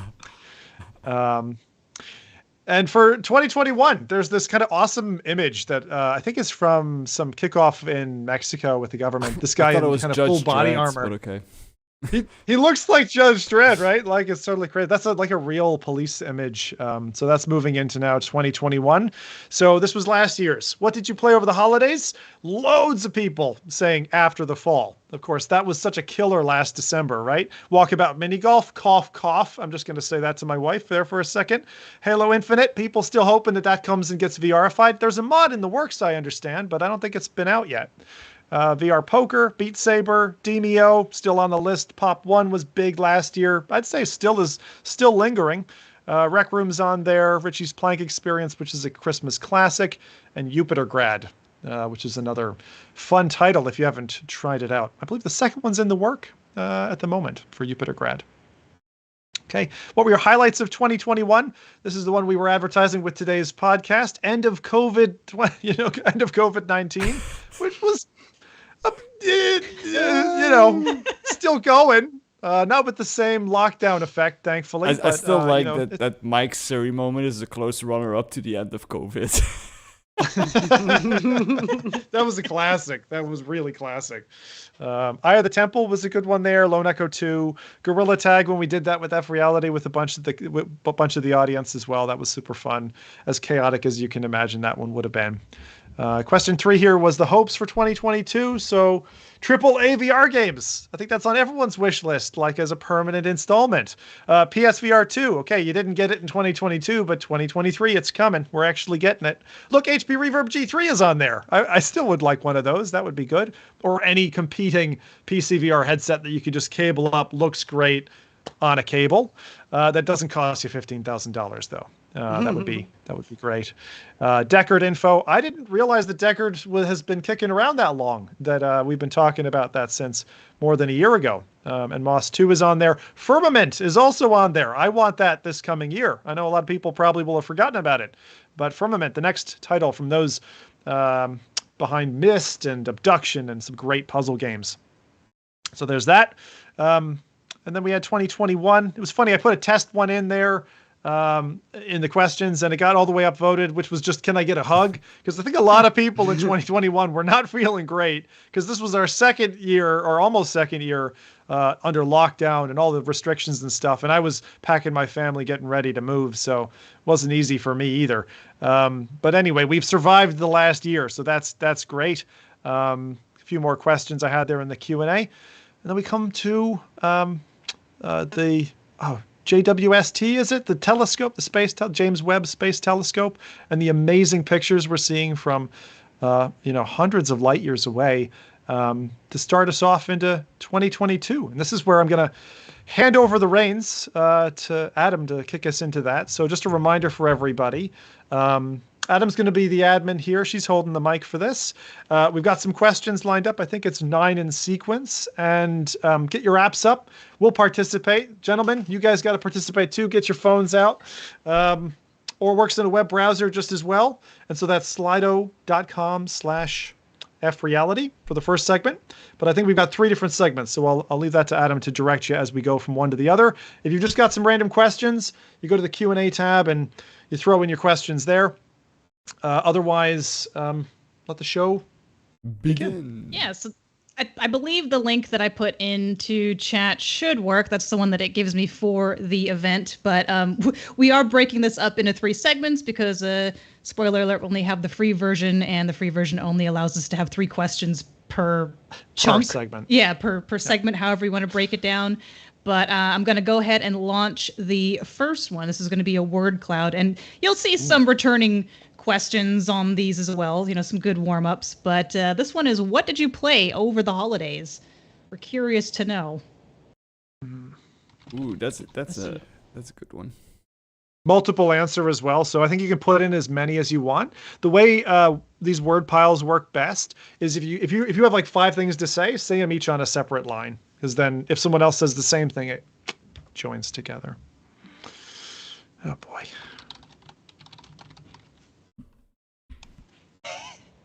Everyone is like busy typing. There's so much to put down. Right, I'll put up the word cloud as well so people can see like what is being voted on. Oh wow. Oh, and you can add responses after you've put the first one in as well. That's cool. Okay, here we've got it on screen now, so we can see that. I'm going to narrate for our audio listeners then. Unless you want to, Adam, you're welcome to narrate. You're the pro. Maybe next year I'll take over. But that sounds good. You stick to admin, and I'll voice it out. So in top spot here, we've got Walkabout Mini Golf. I just like that people have actually been able to spell that out completely. It's adding together. No Man's Sky and VR Chat are next up. Got a whole bunch of other things in there. Ooh, I see Age of Empires. Interesting. Who could possibly have put Age of Empires into chat, Rowdy? I have no idea. SXX3 on the PlayStation 2. That's my type of people. Let's You guys are so self-serving. Right. I'll read some stuff out here from what we've got. We've got Battlezone, Spatial Ops, Synth Riders, Poker Stars, Cyberpunk, Pokemon Scarlet, Teenage Mutant Turtles, Portal, RTX. What else have we got? It's jumping around on me. Egression? What's Egression? I've never heard of that. You guys know that one? I'm going to say it just because you're baiting me to say it. D's Nuts? Yeah, I wanted to keep Yeah, that. thanks. I was like, I'm keeping that. You're Yeah, you got to keep it. This is why we have people like Adam in charge of admin, so things that are fun don't get nuked. Polybridge 2, I've never heard of. Kayak VR is in there. Half-Life Alyx, people still enjoying it. What's PES? It's the soccer Pro game. Evolution Soccer? Pro Evolution Soccer. Pro Evolution. Ah. Oh, yeah. Don't yeah, forget yeah. to- PS5 is on the list. Questions can go in the audience Q&A section, not the word cloud. So if you have questions, make sure you shuttle them over There's to two tabs. that tab. Yeah. So I'm going to... Yeah, so questions on Q&A. I'm going to delete one, but you can move it over to there so it doesn't muddy the word cloud. Good. Supernatural's in there. Yeah, wonder who might have put that one in. It actually wasn't me, but I'm very proud. That's good because it's like a second or third spot now. That's very good. You got a whole bunch of things. So people are clearly Walkabout is mopping it up. Someone's saying pinball in VR. Spatial Ops. So that's good. Rush being the one where you're jumping off of things. I think Adam had a fun memory this year jumping off a cliff. I'm surprised in that VR. more Yeah. people have said Demio, because I would expect that to be like, during the holidays to be like one of the things to grab to. Oh, lads and lady, we tried. My wife and I played for, I think, 5 hours or something. And let me just say, without any spoilers, man, that Elven King, he's a handsy fella. And he's not a friend. It's not a friendly form of handsy. It's very unfriendly. Oh, man. We did not win. We got close and then we died. It's like, oh, shit. But we're going to have to do that again sometime soon. Maybe that's why, Rowdy. Maybe people are just upset because they tried and failed like me. Okay, I think we're Interesting. slowing down a little bit, so I'm going to think. Nip. Right. And we'll give it a couple seconds. I think we're going to Couple more seconds. nip it. Shores of Loki. I see. All right. Well, Horizon Zero Dawn, that's mine. I've been playing so much Horizon. Oh my god, that game's good. But I'm just getting amped up for next year's release. Persona 5, another classic. Dumb Lost question. 2. If I stop it, it won't delete the word cloud results, right? Okay, I just want to make sure. No. 'Cause everyone's results are Stopping it beautiful. freezes it. Okay. Yeah.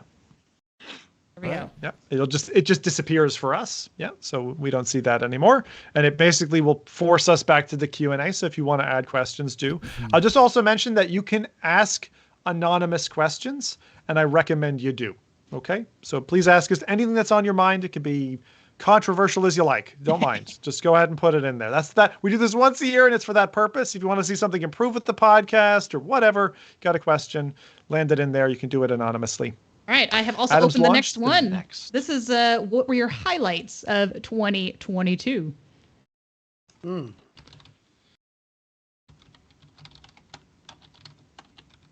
Really curious to see this one. Yeah, this will be interesting.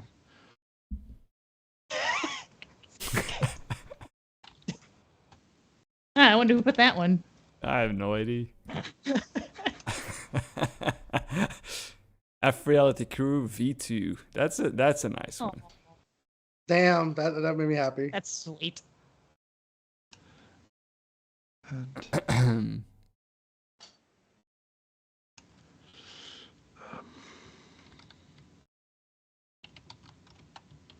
Zim is clearly still thinking about a good one to enter. I am. What is Deckard copium? Does that mean Cope with it. I've heard the term? I've heard the term copium before, but I'm not. Yeah, PSVR. Holding on to some hope. Is that what it means? So it's like an asthma, like some coping. Oh, okay. The copium cartridge. There you go.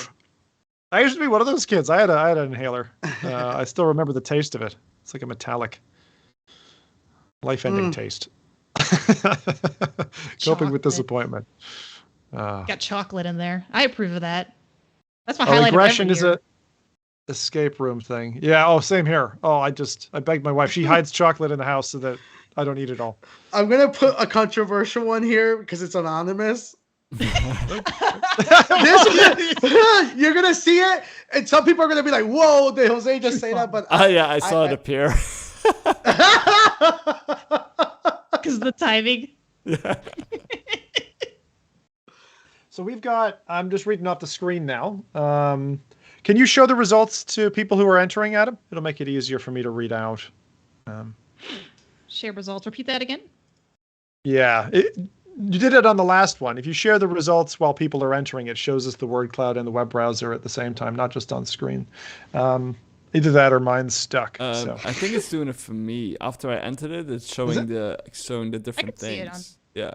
Can you read them out? Yeah, sure. So I see the PSVR. I have it on the screen as well. I have the PSVR 2 pre-order as the number one coming out of that, and then I think it's shared. Second place is Pancake Lenses together with FReality Crew V2. So we're pretty high up there, I would say. And then we have that Deckard coping with it thing. That's on third. And then I see, a bunch of other responses such as quitting my job, chocolate, Mostu, Carmack stepping down. I wonder who put that down.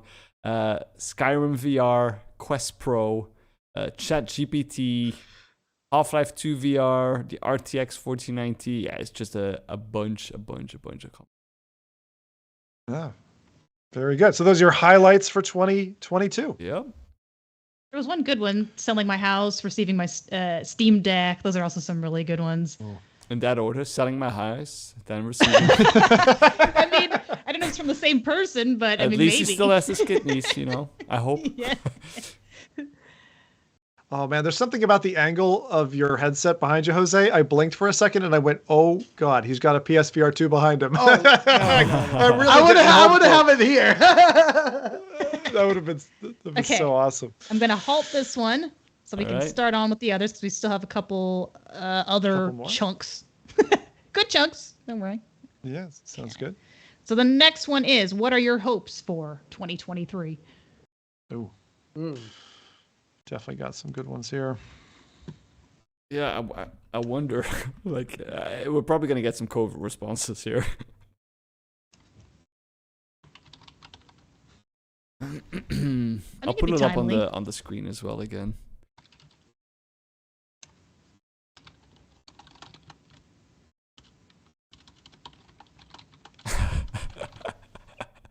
Okay, I see the one that is currently out there is a Apple headset together with PSVR 2 PC mod.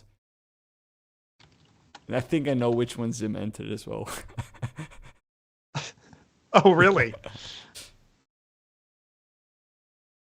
The PSVR 2 PC mod. Is that something that is in the works?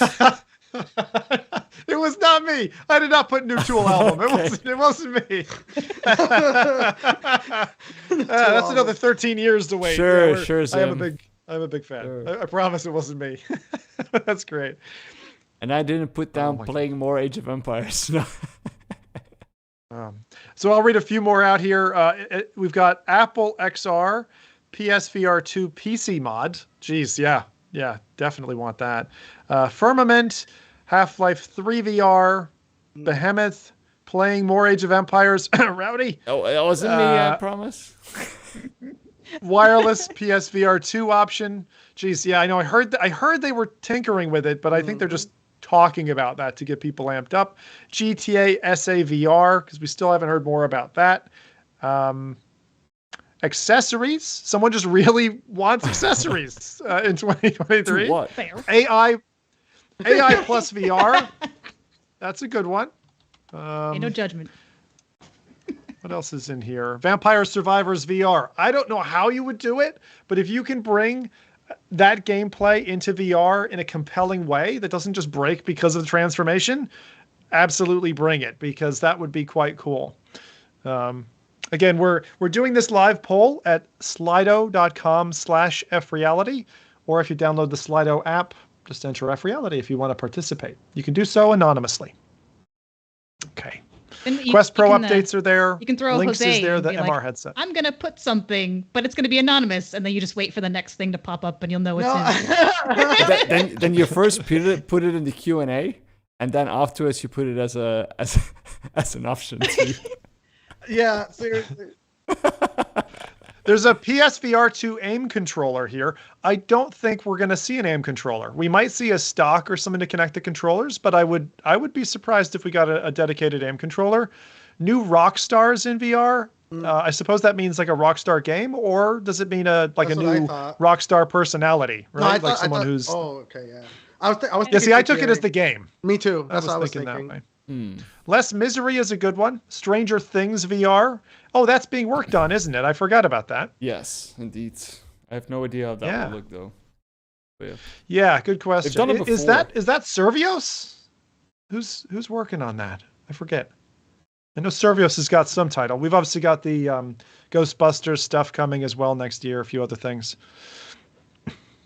Very good. All right. Excellent. Okay, so I'm closing that one down. Close it down.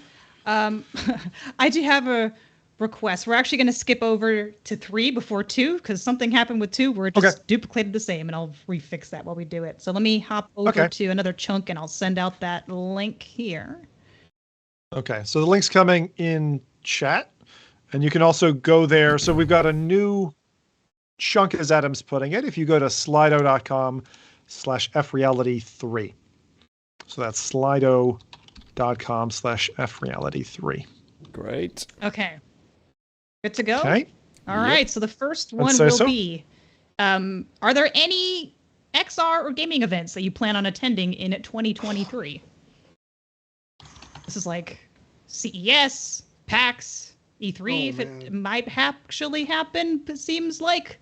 AWE, GDC, anything else. VR Days, I guess technically, since that's the end of next year. That's the European one, right? VR Days in Rotterdam. Netherlands? Yeah, Rotterdam. The Pimax Roadshow. What is that? is that well, that sounds pretty dodgy. That sounds pretty dodgy.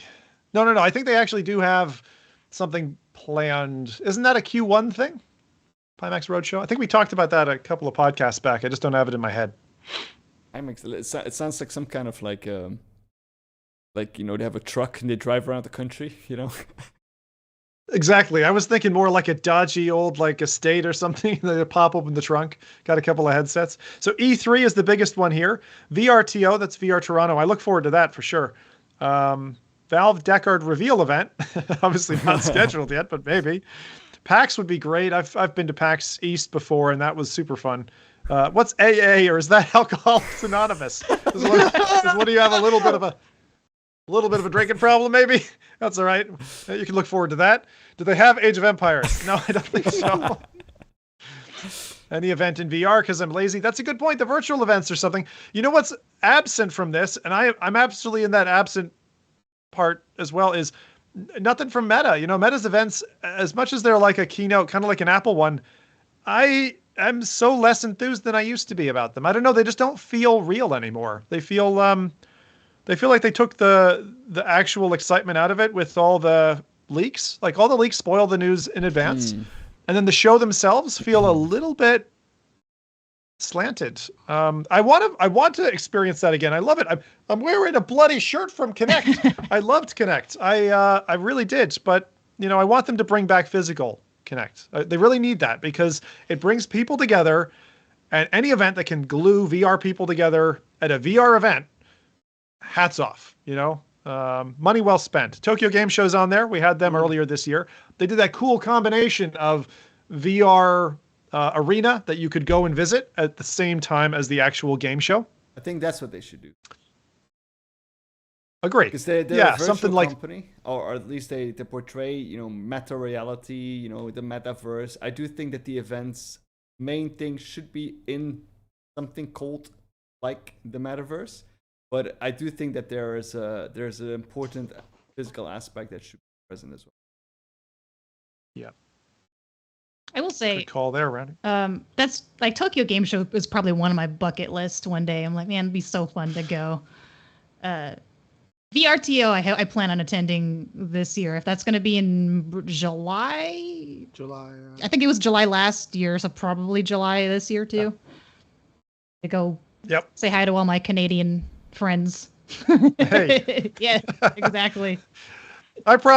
Maybe PAX I'll be able to swing, but with needing to see family and stuff, I don't know if I'm going to be able to make it to a place. VRTO, possibly. PAX possibly. I really like it. It hurts that I can't go out to Las Vegas now in a week's time, but because I'd love to meet up with you guys. Like we should find a way to like make an excuse to have the four of us in one place. We need to It'll do happen. that and then do a live show. You know, That'd be it's so inevitable. fun. Those are great. Those are so good. Okay, I am going to close All right. out this one. So it looks like mostly E3, which I think is happening because I did get an email where they were opening up, media Registrations. registrations. So I was like, ooh, does that mean it's confirmed? So it'd be good. Otherwise, no, or any event in VR because I'm lazy, which fair. Yeah. Oh, and sorry, I meant CES, not E3. E3 was just staring me in the screen, and yeah, CES is the one I was hoping to get to, but couldn't. Never been to Vegas actually, so I'm keen to go at some point. Okay. This one I'm All right, giving poll number 2 coming up. some props to you with the long-winded intro. You enter a long, dark hallway. To your left is an unlit torch. To your right, there's a key. Which fast food chain do you want to see next in the metaverse? This is good. Fast food chain. Oh no, but they've already got the one that I want in. I wanted Wendy's, and they've got Wendy's, so now I got to come up with another one. Second choice then. All right. Now, I feel like this is going to make me really hungry, and I'm probably going to regret this Yeah. question. I'm already getting hungry. Yeah, the second that's the problem is that they've wired our brains over so many years now. Like oh God. I don't know. A fast food chain. Okay, it could be a restaurant too, just a Yeah. food place.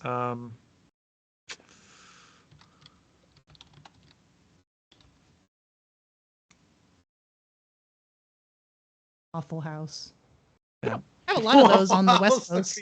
Waffle House in VR will be the most amazing and best fighting VR game. It should be Drunken another Bar Denny's. Fight. If somebody's listening out there, please mod Drunken Bar Fight and put Waffle House as the background. I will be very happy.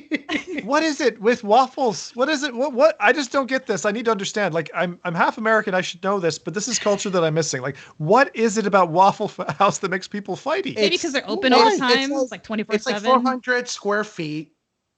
Like they're cooking within 100 square feet of that. There's no space. There's no breathing room. All you breathe is coffee and cigarettes. The only thing you can it's like a dive bar. Like it just builds that energy. You just want to fight. Nothing makes me more aggressive than breakfast. How many people did you beat up in a waffle bar? Like, I listen. I don't see that question asked here, so I don't have to abide. Oh, that's good. My God. Okay, so the tops on this one for our audio listeners, and again, thanks for bearing with us while we go through this because it's mostly a visual showcase. We are trying to narrate for you.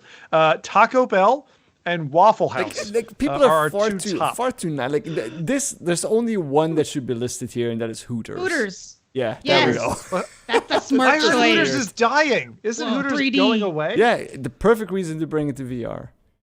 3D. Oh, someone put Hooters. There you go. What else is there? Olive Garden, Papa John's. Papa John's. The Papa enters VR. Five Guys, Miami Subs. All right. That wasn't me, and I'm in Miami. What's Freebirds? What's Freebirds? That's new to me. I'm not sure. I don't know about that one. Oh, Arby's. I'm gonna upvote that. I love Arby's. Just giant roast beef in XR and just interact with it. Hell yeah. Just have it waft away. Oh my Lord. Yeah. Looks like Hooters is taking #1 spot. Thanks, Adam. Yes. No, whoever put that, I didn't put that one, but that was a great. I like how they spelled it as well. Yeah, they knew they spelled it with intention. Two big O's. Two big O's. That's right. Oh my God. All right, I think we're slowing down a little on this one. Yep. Let's see. Central Perk. This is Central Perk and Friends. That's not a real place, is it? Somebody asked the anonymous question, how many fights have you been in a waffle bar? Somebody actually submitted the question. We'll get there. We'll get there. there. We'll definitely do. We'll do Q&A at the end, and we'll grab all your questions. So if you do submit them, we'll come back to that. And I'll find them from all of the. I know we have like 3 links, and it's kind of confusing, but I'll have all of them open so we can make sure we don't skip them. But that'll be good. That'll be good. Okay. All right. Drum roll. We're on part 2, question 3. This is Fire what away, headset, if any, are you looking forward to in 2023? Well, I think I know where this one's going. Yeah, I know where it's going as well. Even if it's not officially announced to be All right, released then in the Quest 7. 2023. No. Yeah. I think there's some good answers coming through so far, but yeah, I know the Deckard is really exciting some people. We're obviously seeing PSVR 2 and Quest 3 come out bold. The thing is, I think that the price differential between those headsets could again set Meta up for doing very well. The real question here behind the headset, the display mechanism, is really going to also be what software are we going to get next year, right? I mean, I don't think 2022 from a software perspective felt like a high for us. I wouldn't say it's a low. I mean, we had years like, what was it, 2016 or 17, I think was the like doldrums of VR. It was really rough. But this year, this year trundled along. We got some good stuff. But yeah, it'd be curious to see some heavier hitters that drum up support. So we've got Quest 3 and PSVR 2 at the center. Apple's in there, Deckard. Pico 5, is that even announced yet? I don't think so. Sega Dream VR. Yeah, that's definitely announced, yeah. That one is probably not. The Somnium Space, which we mentioned earlier. The Varo. XR4. Definitely. Decagear is dead. I think that would be someone on Decagear is I think no longer the unresponsive dead company that they are. The poor dodo birds. Worst name. That's an unfortunate mascot. Go bankrupt. Dodo VR. Are there any solo social headsets? I mean, the Somnium Space thing, as I was reading up about it, is very much about that. They're kind of a blockchain, own your NFT VR gear in your open, modular headset. Oh, actually, that one's not open source, I don't think, but that one is a modular headset. Nintendo Labo 2. I would absolutely love there to be another Labo. Labos are quite expensive, though. Like you buy those kits, they're like $80 or something. It's not cheap. Maybe more. Sega Dream VR. Yeah, man. I just imagine the Dreamcast being something you could mount to your face. That would be, honestly, if Sega made a VR headset, I would be interested. But they got out of the hardware. It would have to be like literally that. It would literally have to be like the Dreamcast and just like with a strap on it, and you strap it on your face. Yes. Yes. You're onto something. Okay. That reminds me of the old days. Not the PSVR 2. Psych. Cute. I like that's an old term. I like Deckard with a little crying face next to it. Whoever wrote that really was like feeling it as they typed it. All right, I think we've slowed down on that one. But yeah, no shocker to anyone. Primarily, I would say Quest 3 is maybe a smidge bigger than PSVR 2, although there are a couple different mentions of PSVR 2 in different facets. But also Deckard, RIP Decagear, Link's Pimax Portal. There's no judgment on this show. And then an Apple. Seem to be the biggest ones. I know I'm not a Pimax guy. Like I've tried their headsets, and the wide FOV I've always felt like a cheat to me on the headsets that I have tried. The Pimax Portal, like the idea, I still like the idea of it. The idea of having a Switch-like handheld that can convert into a headset. I think they're not going to be the ones to bring it to us, though. But I think someone else could, and I hope that's Deckard. I honestly hope that's Deckard at some point. Like a handheld device, plays like a slimmed down, smaller footprint version of the Steam Deck that you can slap in and become a headset. That's probably not going to happen. The one that has the phone that goes into the face, like it modulates. Yeah, okay. It looks like, how do I call it? It just looks like a very small like Switch, like a portable handheld that can also be strapped into a headset, basically. But it's by Pimax, and all reports so far have been that it's a disappointment. Yeah.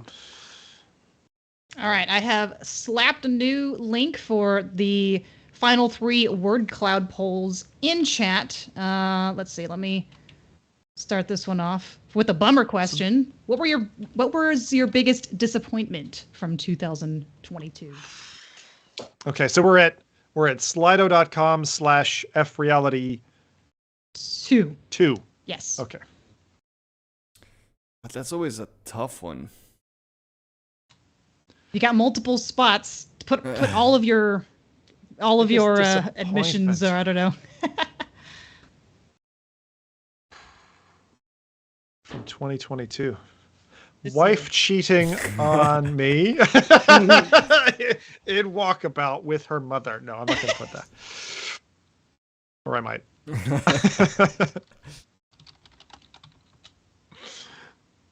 Right. I'm trying to think. There certainly were. I mean, I think. Geez, yeah, that's a good point. Man, I don't want to say this, even though it's the truth. Do it. Yeah. Damn. I know it's tough, right? Yeah, that's. Looks like I'm not the only one with that sentiment too. Yeah. I guess I'd be slightly concerned if there was more in wife cheating on me. Somebody actually trying to get into more details. Bad year for a lot of people. yeah, that would not be good. So yeah, wow, Quest Pro is there like center stage. Pico 4 without DisplayPort. Were they initially supposed to have DisplayPort included, or was that just a feature that a product designer decided they shouldn't have and people want it? Because I think it's more the latter. I think there was conversations about PCVR at first, and I think people started like assuming that that's what they meant about DisplayPort out. But yeah, I don't think there was ever confirmation that it was going to be part of it. Although, I hope that doesn't happen anymore. Please. Yeah, I think that HTC tend to nestle themselves into that position of over teasing a headset. People thinking they know what's coming and getting hyped for something, and then getting their hopes and dreams like dashed. I've seen them do that like 3 product cycles. And so when I saw them start to tease their new headset, it's like, oh, you guys are doing it again, right? Like everyone's going to get their dreams busted. Like, I don't know. I feel like just coming out with the details and not having them prone to leak, and just having people either like it or not like it is a better way to go about it. But hey, at least they didn't use a turntable this time around, so that's good. Or what? Well, we don't know. I guess that's coming next year. Horizon Worlds is on there. Quest Pro Comfort. That's a really good point. Quest Pro depth sensors. Was that you, Jose? No, actually. If I were to be honest, mine was actually just straight up Quest Pro, even though it's my main headset. Interesting. Even though I love it so much, it's my favorite. It's a disappointment overall. They didn't deliver just the basic functionalities. Like, give me Wi-Fi 6. That's all I ask. Just give me Wi-Fi 6. I don't care about the AirLink and all that stuff. Just give me Wi-Fi 6. The Quest 2 still does it better, and it's, that's a bummer. Yeah. Lack of good games is on there. Ukraine invasion. I don't know why Ukraine isn't on there more. I'm definitely bumping that because I think that is. I'll be very honest. I don't think. I mean, maybe this is utopian of me. I don't think countries should be invading each other anymore. Like, I think we should just be past that as a human race. I really wish we could be. We got Gorilla Tag now. Exactly. We got games. Get out. Seriously. I'm serious. I really mean it. I wasn't trying to make a joke. It's like we got virtual competition now. I completely agree. I'd love to see that. With full, microphones on though. Full voice chat. Oh my Lord. Oh Lord. But hey, look, I'm glad unless something happens in the next whatever number of hours are left in where you are, I'm glad we survived through 2022. That was top of my list back in February and March, was like, just live it through, because a lot of people unfortunately didn't. And I think it's important to recognize that fact, whether it was COVID or war or something else that got you, or your kids. We're thinking of you. at the end of the year. Yeah. Oh, that's the other thing, right? Parents and What's your families biggest torn disappointment apart. from 2022? I like that someone just put Oh, my right. kids. Ow! Is my mom watching this? Wow. Splinter Cell cancellation. I forgot that got canceled. Price increases. The price increases were relatively minor, but I would say like the heating bill. Certainly people in the UK are feeling the heating bill costs, and Europe, for example, continental Europe. I think we're on a delayed timeline for that to hit as heavily in North America, but I think it's coming. Component shortages is there. I don't know why Bill Clinton is there. He seems to be showing his face again and again.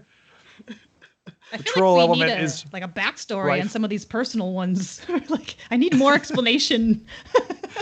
The kids one is pretty there, you know. Wow, Like, Sammy, I didn't have to put that down. Like, geesh. it was definitely not It's me. like first the wife, then the kids, you know. I mean, they were coming down the stairs when they shouldn't have. So before the podcast started. Oh, yeah. All right, I think this one's slowed down. There's only so much sadness I can take in one episode. It's good to have the real ones, though. You got to have some real life in there, you know. So. Yeah. All right, this one's a little bit more hopeful, a little bit more fun. I can't wait to see two more to go. This Rowdy's probably going to have a predictable answer on this one. But what genres do you want to see more of in VR? I didn't even get to finish the question, reading the question out loud. Jeez. Sorry. Not really a genre, but okay. It is a genre. If a game is that good, it is a genre. I mean, the second choice was Skyrim. Is that a genre? I think Zim would agree with that. Light gun shooting. I would agree. Conga dancing. Love it. Was that really in there? Oh, Zim's wife is in here as well. Oh, yeah. Cheating on Zim Simulator.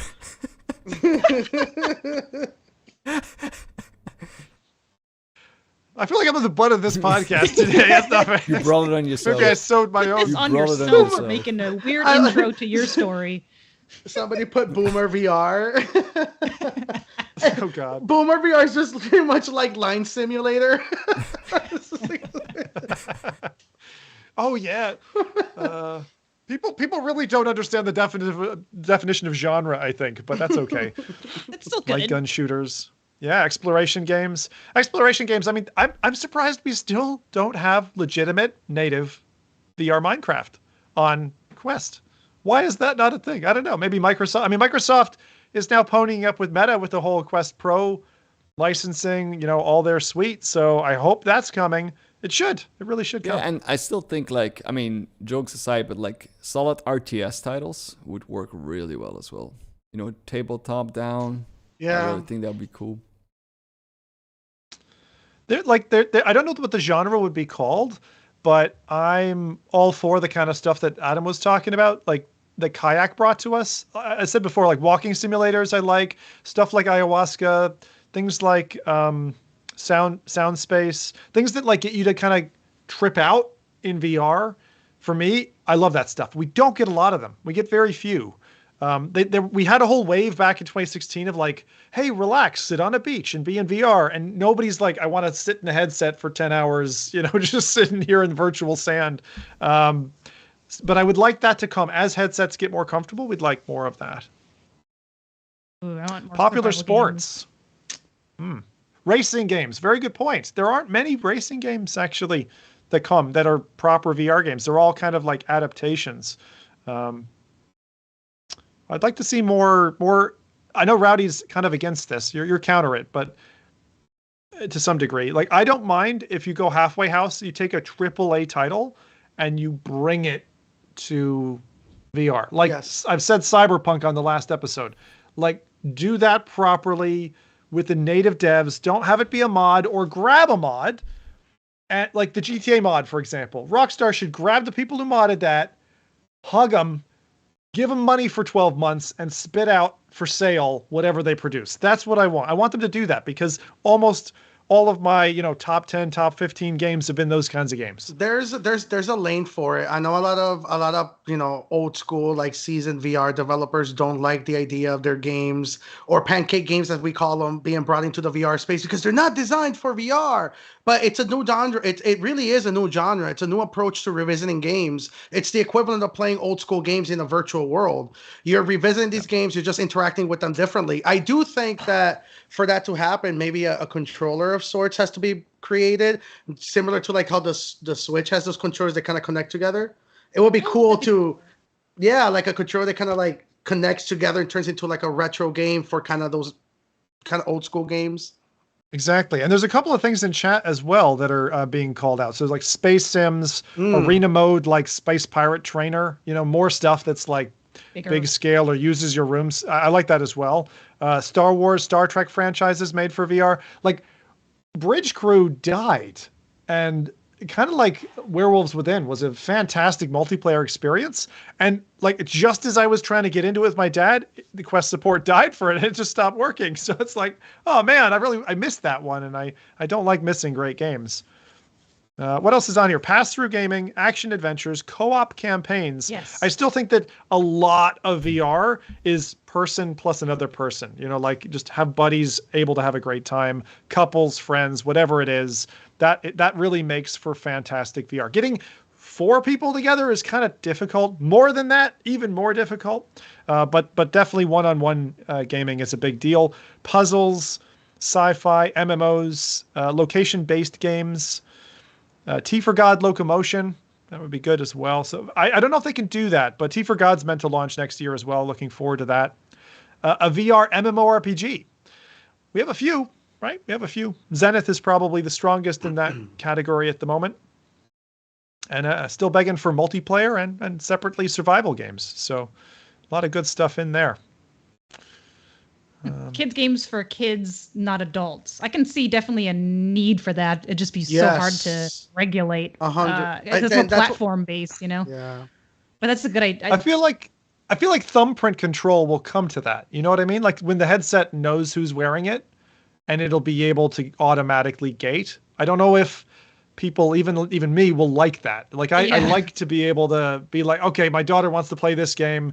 It's not age rated properly or something else. Like just let her play it because I'm the parent and get to decide and be guardian in that respect. So if you take that control away, I'd probably be pissed. But I think a default for certain games, like age filtering, might help certain communities. Well, I think that one came from, there's that, not to bring the podcast down again, be a bummer, but that was that one case recently where someone was actually kidnapped from VR chat. Yeah.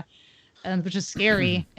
But I guess the parents didn't realize how interactive like the headset was or could be, which is unfortunate. Yeah, it's the open internet, just like chat rooms used to be. Chat rooms were a dangerous place in the beginning, right? I did stupid stuff as a young 13-year-old Did Adam you? that, man, my parents would have been so pissed. I'm actually surprised I haven't been kidnapped. Like I've done some dumb stuff. Here's my address. Let's meet for ice cream. Waffle House. Free candy? A PlayStation? What? I think the smartest thing I've seen the parents do is they will create a profile and then they'll stalk their own kid. And then they'll have a friend of the family, like an uncle or a friend or something, come to the door and nab the kid, right? Just to kind of shake him a bit, to be like nab him. To do? I think it's a good wake up call. I mean, I had a few. I remember being a kid and like they were teaching us like the dangers of smoking, and they're like, okay, here's an actual lung of a smoker from 50 years or whatever, and they show it to you, slab on a table. You're like, I'm never smoking again. That kind of thing, just shocking. Yeah, but I mean, it's not your lung, like. Yeah. Maybe for me, like. Yeah. Okay, they grab another kid in front of that kid. No, I mean, you have to. It's got to be first person. It's got to be first person. I think it would have to be online creepy. Like you have a company that purposely contacts your kid and they start acting frenzy at first, get the kids maybe reveal some information, and then they start being weird as far as like showing you Google images of your home, start talking really weird that makes the kid uncomfortable. So then maybe they'll be less likely to want to do it for real. You want to trust a third party? Yeah, no. Well, I mean, like that's the whole intention of the company is to protect kids. It wouldn't be like a random If we Zimmer's, were to vet their Zimmer's clearly employees- already done it one time because his Yeah, kids I don't failed, think- and that's why let his me kids tell you were a this. disappointment in 2022, and he listed that I down. will give you a funny anecdote. My parents tried to do something very similar with me, would teach me the dangers of being kidnapped and all that. All I did was assess the situation and learn, like, okay, next time this happens, I will do it differently. I still kept on being on the internet. So I think what these headset manufacturers need to do, and we spoke about it earlier, was a disappointment, is give these headsets, especially if they're an all-in-one headset that are going to be enticing children to get on it, put a display port in these headsets, make it easier for the headset to have a dedicated device or portion on the headset that allows you to capture everything. The PlayStations now do it. I think they record up to 30 minutes. Every interaction. Now, if you report a player, it will record the last 5 minutes so you can actually hear the perpetrator doing whatever they did for you to report. We need to bring that into XR. To be honest, what happened with VR chat, I did hear and read about that, but good. I'm very glad that the kid is safe. I'm very glad that it didn't end up in a horrific way, but I'm very glad that it happened because now VR chat, Meta, now they're raising alarms. Rec Room, every single competitor, now they're like, oh, we don't want this. So we need the ESRB for children. Like, I feel that us huffing and puffing and saying, oh, VR shouldn't be used by anybody under 14 years old. That's not going to happen. Like, if I was 12 years old right now, I would do everything in my power to get into a VR headset. Yeah. Of course. And I know many who are like, if you go to the nerdy forums, you're starting to see kids that are like, hey, how do I PC VR link with my Quest? And they're starting to get there. So instead of us fighting and try to create barriers to not allow them in, we should start creating the safeguards, the walled gardens. We need companies like Lego and these companies, Minecraft. We mentioned it. Why is there more Minecraft in XR? Yep. Maybe there's a reason. Maybe they tried it. I don't know if you guys ever seen the show. I love your stand on this. I really do, Jose. I assume, I don't know. Are you a parent? You got kids? I'm not a parent. I'm in the location-based world, and that's the reason. I know. Yeah. But the thing is, it's something that people who don't have kids often, they just don't see it. They don't see it from that perspective. They look at the 13-year-old and like, easiest thing I can do is block you. And I agree with you 100%. What we need is, until the car goes off the road, they don't build the guardrail, right? And everything you've just said, I won't repeat it, but 100%, absolutely. It needs to be regimented, regulated, has the right safety guardians, has the capability for people to report. Meta's done some of that. In terms of their audio sampling and report mechanisms. The other platforms have their own means as well. Problem is, all that has to grow up and quite quickly. And until that happens, if you are a parent with a kid, setting boundaries and trying to be participative in their sessions as much as you can right now is smart. Like, for example, if I sit down with my kids, I'll be watching what they're doing. It's twofold, right? I get to see what they're doing, what they're up to, make sure that they're not wearing a heavy headset for too long if it's on a small neck, for example.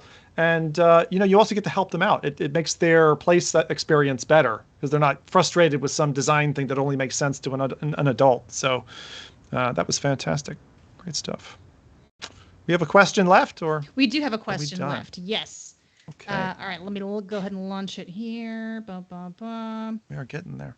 All right. Thank you for everyone sticking with us, especially audio listeners. Last of the pile. This one's, besides us, of course. What other VR creators have you watched the most this year? Good one.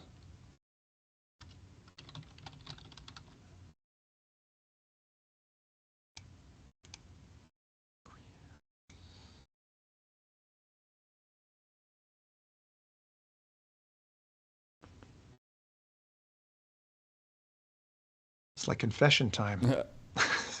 It's not bad. Like, we're all in the same ecosystem. I'll be interested to see if it's like... Oh no, I'm always supportive of this. I think this is great. The thing that gets me is that a lot of times there's a name that pops up and you're like, I have no idea who that person is, and then you have to go and do your research. So that's a good thing. I'm always curious to see then if it's going to be individuals or podcast groups, because now there's been more more groups popping up, and that's fantastic. But it's hard to say, like, in the space of VR, as it grows, are more people also flocking to said. I mean, it'd be good for us. Ideally, people are going to be coming to podcasts more for VR, but like, I don't know. They definitely serve. I think they definitely serve different mechanisms. You know, like you might go to somebody for give me my news fast versus let's discuss a topic. The guest spots, for example, on certain podcasts are really good because you get to see people who you wouldn't otherwise, or discuss a topic that doesn't naturally fit into a solo creator's kind of setup. Are there any creators that you can think of that do one-on-one interviews? Didn't Eric for President used to do Eric? Oh, he used to do a couple ones. Okay. I don't know if he still does though.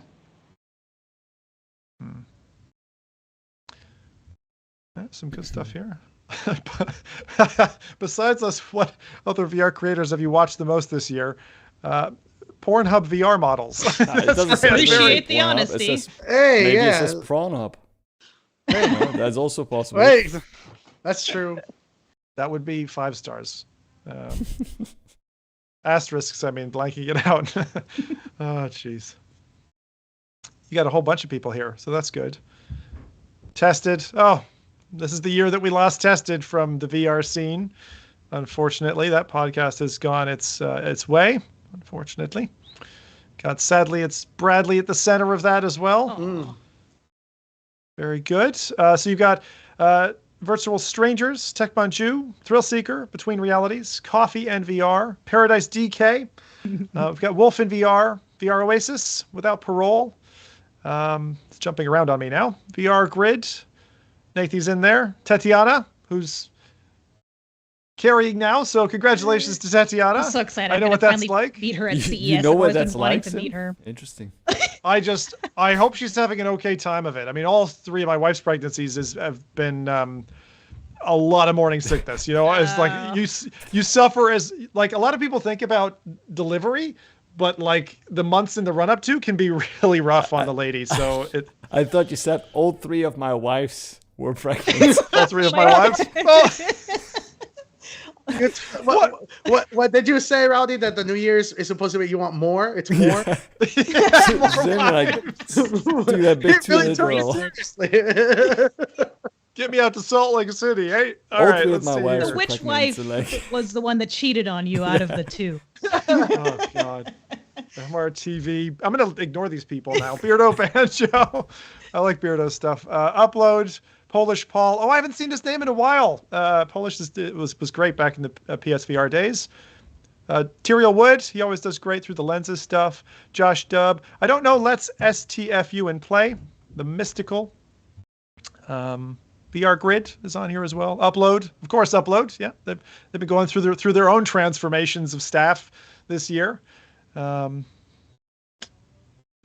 that's good. All right. QTC is on there too. I think I didn't mention them. Kaz and Cherry. Sorry, forgot them too. Yeah, that's good. Okay. Yeah, very good. That's very good. All right, so we've got our word piles there sorted. Thank you very much for an entertaining rundown. So this is now going to go to flipping to Q&A, which I guess let you handle that one, Adam, but tell Rowdy what he's got to show. I think you were saying the first one. Yes. So it looks like I'm going to use FReality and FReality 3. That's where we got most of our Q&A from. But however, I'm going to put in chat the link for the one that you guys, if you have any current questions now, just throw them in this one so we don't have to flip back and forth too much. I just didn't want to miss some that were in some of the old ones. So if you have Q&A questions for us, throw them in that one. Again, apologies for having like 3 links, but we don't get paid much. Not yet. Okay, so I'm going to start off with some that were in FReality 3, just so I can clear that up, and then we'll move on to the first one where all of the current questions will be. The first one will be, how many fights have been in at a waffle bar? Maybe that's how many fights have you been in at a waffle bar? I don't know if this was specifically for Jose. Yeah, it says, how many fights have you been in at a waffle bar? At a waffle bar?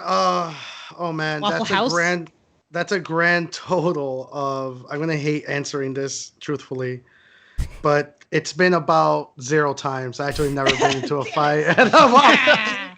At a waffle bar. He's very specific. nerd. Very but specific at a waffle if bar. somebody delivers and they do a mod for Drunken BR fight, I will turn up at a waffle bar. So if somebody sends it to me, I will do it. I will deliver. That makes sense. I feel like if we if and when we get ourselves together, if we get ourselves to a waffle bar and Rowdy's there, I feel our chances of coming out without him punching somebody are Let's very do low. it. Let's do it. If we all go He's a fighty guy. I will deliver. If you guys bail me out, I will deliver. We'll make it a viral video. I don't know. Are they any good though? Are they any good? Are the waffles at Waffle House any good? Is it like worth going to anyway? Does it matter? If you're know. gonna go I'm just for curious. a brawl, it's the food. It's you the gotta best kind fuel of up food. before you fight. Yeah. You gotta have that It's like- protein. Think about at Disneyland. Like nobody ever thinks about the food at Disney. Like it's there. It's appetizer for the experience. It's the same thing with Waffle House. I don't go to sit on a waffle. You go there for- That's not what I'm doing at Waffle House. I'm all about the food. That's the only reason I'm going. Oh God damn. All right. Mickey Mouse. I'll finish up FReality 3 because the last one was just a super nice comment before I move on to the original FReality board so that it saves sanity for Rowdy. But this one was super sweet. So I was very sad to see Mike and Nathy go. But after seeing the new hosts and the energy they've added, I truly believe the show is better than ever. I'm not crying. wow. We're crying. That's- It's a Oh, super wow. sweet one. I believe it as well. I really do. I mean, one of the things that we talked about internally with Mike and Nathy, I mean, we all had a vision for the show at some point. And we couldn't do that with the four of us together. So it's kind of allowed us now to grow it in hopefully the right direction. And you guys have both been doing fantastic jobs. I'm very happy that the show has been able to survive up to this point.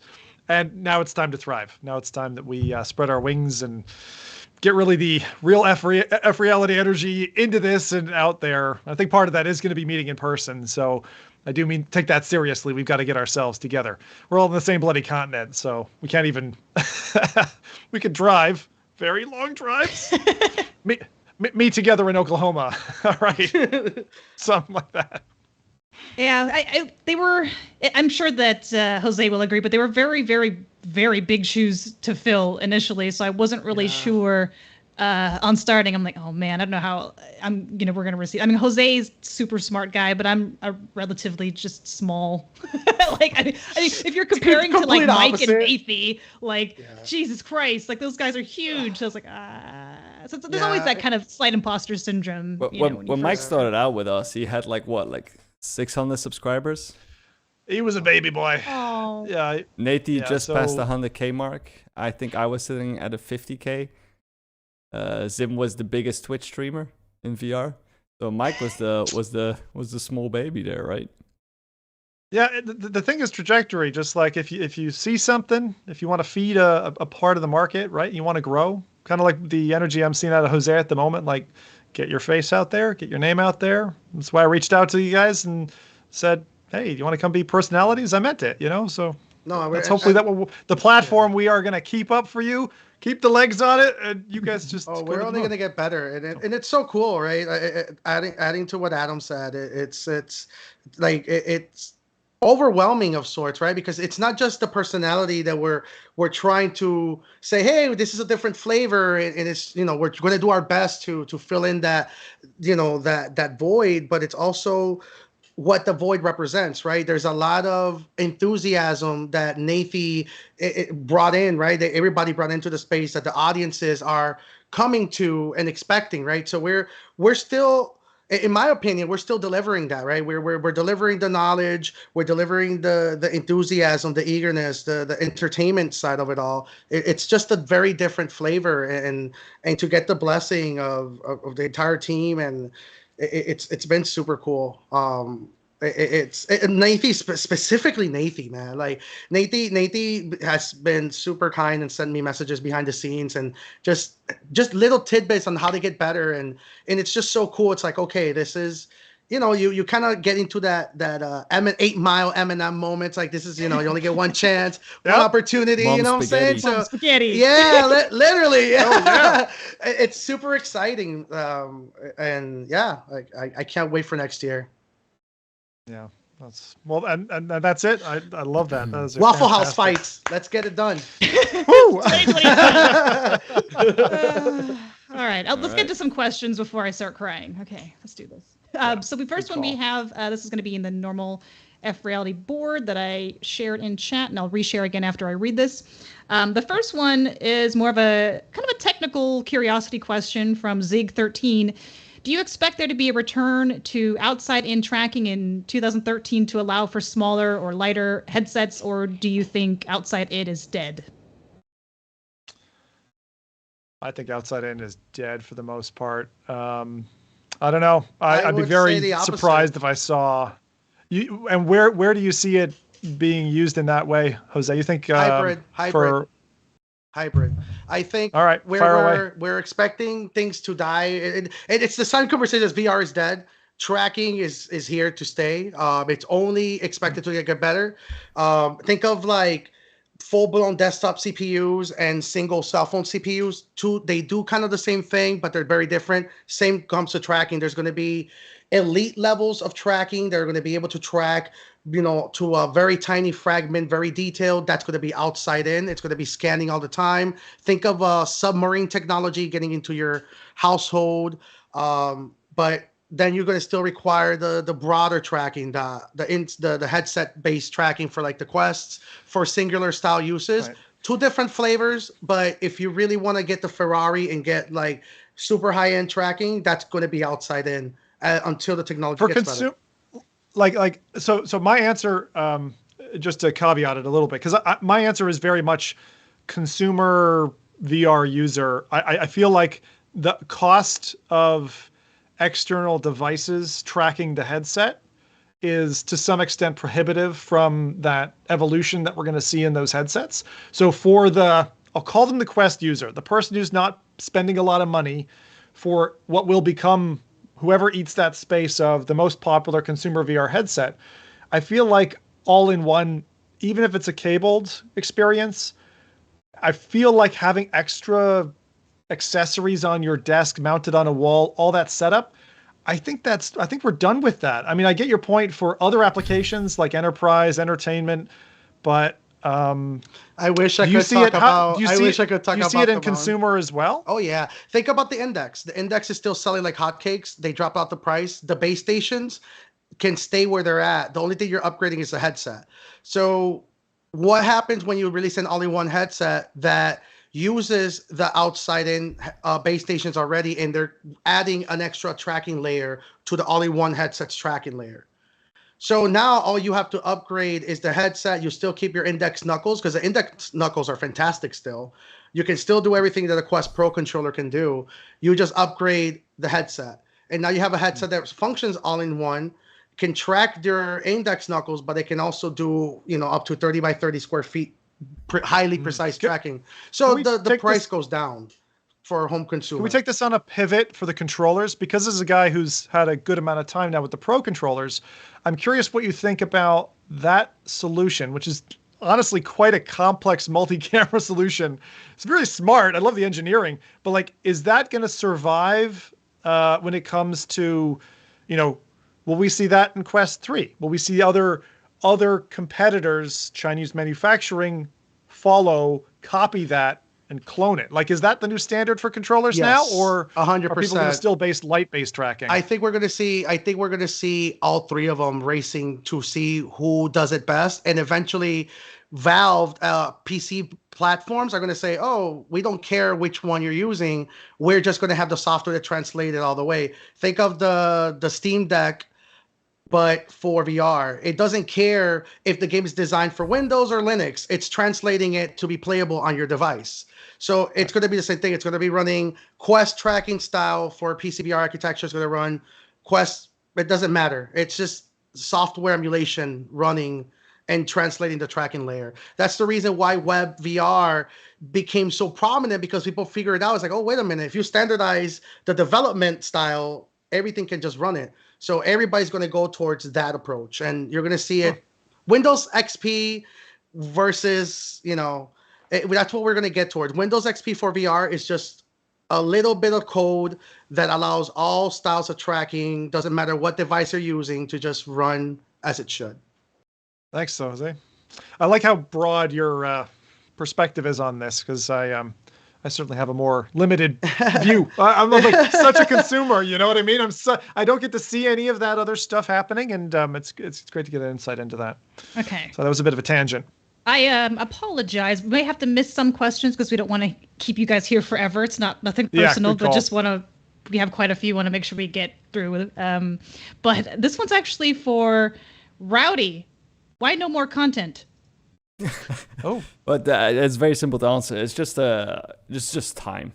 Like, I don't have the time at the moment to really invest, making content anymore. With the job, with the business that I run on the site, the podcast, all of that is, at the moment at least, is just too much for me to also, because I would spend like 8 to 12 hours on a video. That's like recording it, editing it, all that stuff. Like, it's just too much time for me to make something that I'm proud of, rather than just like uploading something quickly. It's just not something that I wanted to do. Yeah. And just a reminder, a podcast takes a lot of work. And Rowdy puts a big chunk of that in too. So this is, just like me, it's taking a chunk out of me too to kind of keep the engine running on this. So thanks for sticking with us, Rowdy. Yeah. Appreciate it. All right. We have another one that's a fun one. When is the next FReality community game? And what's it going to be? I don't know if we can answer this now, but we can come up with some ideas, perhaps. A what, rather? Is this like community as in like us and chat? Because then we need something big enough to contain all of this awesomeness. Yeah, we haven't really done. The last time we did that was probably Gorilla Tag, and the most recent thing that was kind of near to that was maybe like Breachers has the scope, because that's 5v5, right? So. Or is that 4v4? I can't remember. But like, you really need more than that. The last time we had a proper party, it was done in Altspace, I think. Was it Altspace we used? Altspace. Rowdy, for the parties? Custom because we did that twice. Yeah. But I think that was, again, limited to like 50 instances, or 50 people. It would be cool to do something like where the four of us have like an experience. Like, for example, what we did in VR chat. But then like the chat or like the people who are, watching or in the environment can like mess with that stuff. Like, I don't know if there's really something like that, but that would be so much fun. If there's something like similar to that, where the four of us like have to, I don't know, do a mission or perform something, but then you have like the entire community of FReality that can like make it easier for us and can make it harder. I think there is. Just a lot of them are like Twitch, like I don't know how much like YouTube integrations, but Twitch integrations. I think there's some stuff you could do with that. Well, yeah, I think if we did that, it would probably be separate to this channel necessarily, but we'd arrange it as kind of a separate event, just like we did with the other ones. So, yeah, we could definitely do that in the new year. If you got ideas, thoughts, post them, tweet us, all that kind of stuff. Discord. I do want to highlight this next one too, because it made me giggle a little. When can, kind of related sort of to the first one, but maybe IRL, when can we have another VR meet and greet? And can we make Rowdy the center of attention the entire time? Was this a Rowdy one? Did you put this for yourself? Maybe it's that same person that has been saying in 2019, more Rowdy stuff. I don't know. You have a total fanboy or fangirl in the audience for sure. Aww. Yeah. It's actually me. Just Rowdy, don't get abducted this weekend, all right? Because you might have someone out there looking to poach you. I'll keep it in mind. But yeah, I'm totally up for more like VR meet and greets like we did in Altspace. I think that would be awesome to do it. I think last time that we did some singing as well on the stage. No, if I remember correctly. We did. Yeah. Oh God, yeah. You can always do VR chat world hopping.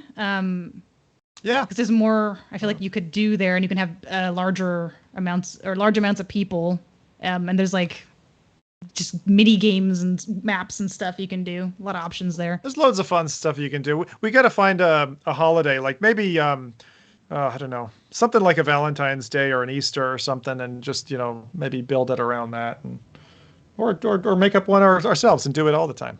I've got a friend here who's decided to join me on the podcast. My cat's gonna jump around.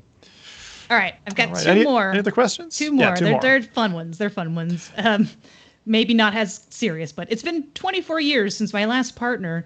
Will staying in and using the latest headset help my love life? Oh, for sure. Like this is a Dear Abby 100%. question. 100%. Like, just watch the, I mean, if we're talking about my content, like I did like a VR dating simulator on Valentine's Day, like a couple of years ago, which was, perfect. Just watch that video and you understand why it will definitely literally improve. You literally stop making content right after it, so that Yeah. it makes sense. Like Yeah. you knew what you put out to the world. You're like, oh, this is the perfect VR video. It was a voice activated experience. Oh. Oh, I remember that. I remember that one. Oh my It god. kind of sounds like you're in a bubble. I don't know if I want to ask any further questions on that one. So anyway, moving on. This has been a kind of a meme going around, but how are VR developers going to compete with What the Bat? I don't know if you've seen, What the Bat's been nominated for, like VR Game of the Year in I think a couple different places, which is Yeah. interesting. Where's that coming from? I haven't played it yet. It looked relatively simple. Is this? I mean, it's not a bad game, but it's not like Game of Nice the pun. Year. I mean, it's It is a bad game. no. It's Stanley Parable meets fun Bad game. It's made by the same people who did What the Golf, except in this one, your hands are bats. So you have to do a bunch of puzzles and stuff only with bats as hands. Like Tentacular, but instead of tentacles, it's bat hands, I guess. I don't know, man. It's going to be a tough one to beat with the bat. I don't know. What was that question again? I don't Oh, have it in front of me. it was more of just how our VR developer is going to compete with What the Bat. You can't. Oh, okay. And Yeah. I don't know. I think we're in for a really interesting next year because I feel like we've got stuff that's probably coming to PSVR 2 that we don't know about just yet. And a lot of people who are now aiming for that platform in the way that they used to with Quest. There's also PC VR development still ongoing. There's titles like what we just had with Hubris, right? That kind of come out and you might not be tracking them, but they know about it and they are trying to get their message echoed out to the world. But hopefully through, the long gazing eyes of people like Jose with releases and looking for, those hidden gems that we will be able to kind of pick up on some of those signals and maybe help amplify them through the podcast too. But I was on the lookout for that kind of stuff. I hope we can get some surprises next year in that way. I still think that some of the more fun VR experiences have been ones that you didn't expect, you didn't know were coming. They came from a single pair of hands or just a couple of people in an indie shop, and then they just blow your mind. So that's the stuff that gets me the most excited. I mean, all the big titles are great, but the surprises are the presents for the year. So waiting for unwrapping some of that. Yep. And finally, this one is another non-question, but again, it's super sweet, so I did want to shout it out. But this one's not a question, but just wanted to say the new dynamics of the FReality hosts is fantastic. So I felt that was going to be a good one to end on. wow. That's a good wrap up. And that's your 2022 in hindsight. So thanks everybody for the positive messages and all that. That's A lot. it's been a good year of getting out of lockdown, succeeding in some ways. Hopefully you guys enjoyed the summer or your travels. You two have been flying around like Santa Claus, I suppose. Little bit. quite a bit. You're not ending that. So CES in front of you and good luck on your travels coming up and can't wait to hear what electronics we have in store with that. Jose was tipping me off a bit earlier that the upcoming game scene is a little dry at the moment being early January. So we'll give Jose a break from releases for that. And I'll give chat maybe a chance for their last hurrah while I do the showtime. Slido's done. The fun's all over. So let me just remind people what time to tune in. FReality Cruise streams live every other Saturday on YouTube and Twitch. We're live and on air from 10 a.m. Pacific, 1 p.m. Eastern, and 6 p.m. in the UK. Can't make the live show? You might disappoint Uncle Jose. But if you want to be sneaky and catch up with your homework, we also do SoundCloud, Spotify, and iTunes. You can subscribe, you can like it, and share it with others. So spread the good VR love. And we'll be back in 2023 to keep those keen on VR duly informed and entertained. So FReality want to wish you a happy new year. And thank you for putting your mark on history today. These Slido events are always fun. Thank you, Adam, for driving us through the helm of that. I looked at the time there a moment ago and went, oh my God, it's almost 4 o'clock. Whoopsie. We've added an hour to the podcast. I don't know how that happened, but thank you. If you stuck with the audio only and through all of those word clouds that we just did, you earned a Medal of Honor for 2022. So we look forward to CES, the covers and the new drops, and we'll see you all again in the new show next time. Happy New Year. Happy New Year, guys. Happy New Year. Happy New Year. Bye.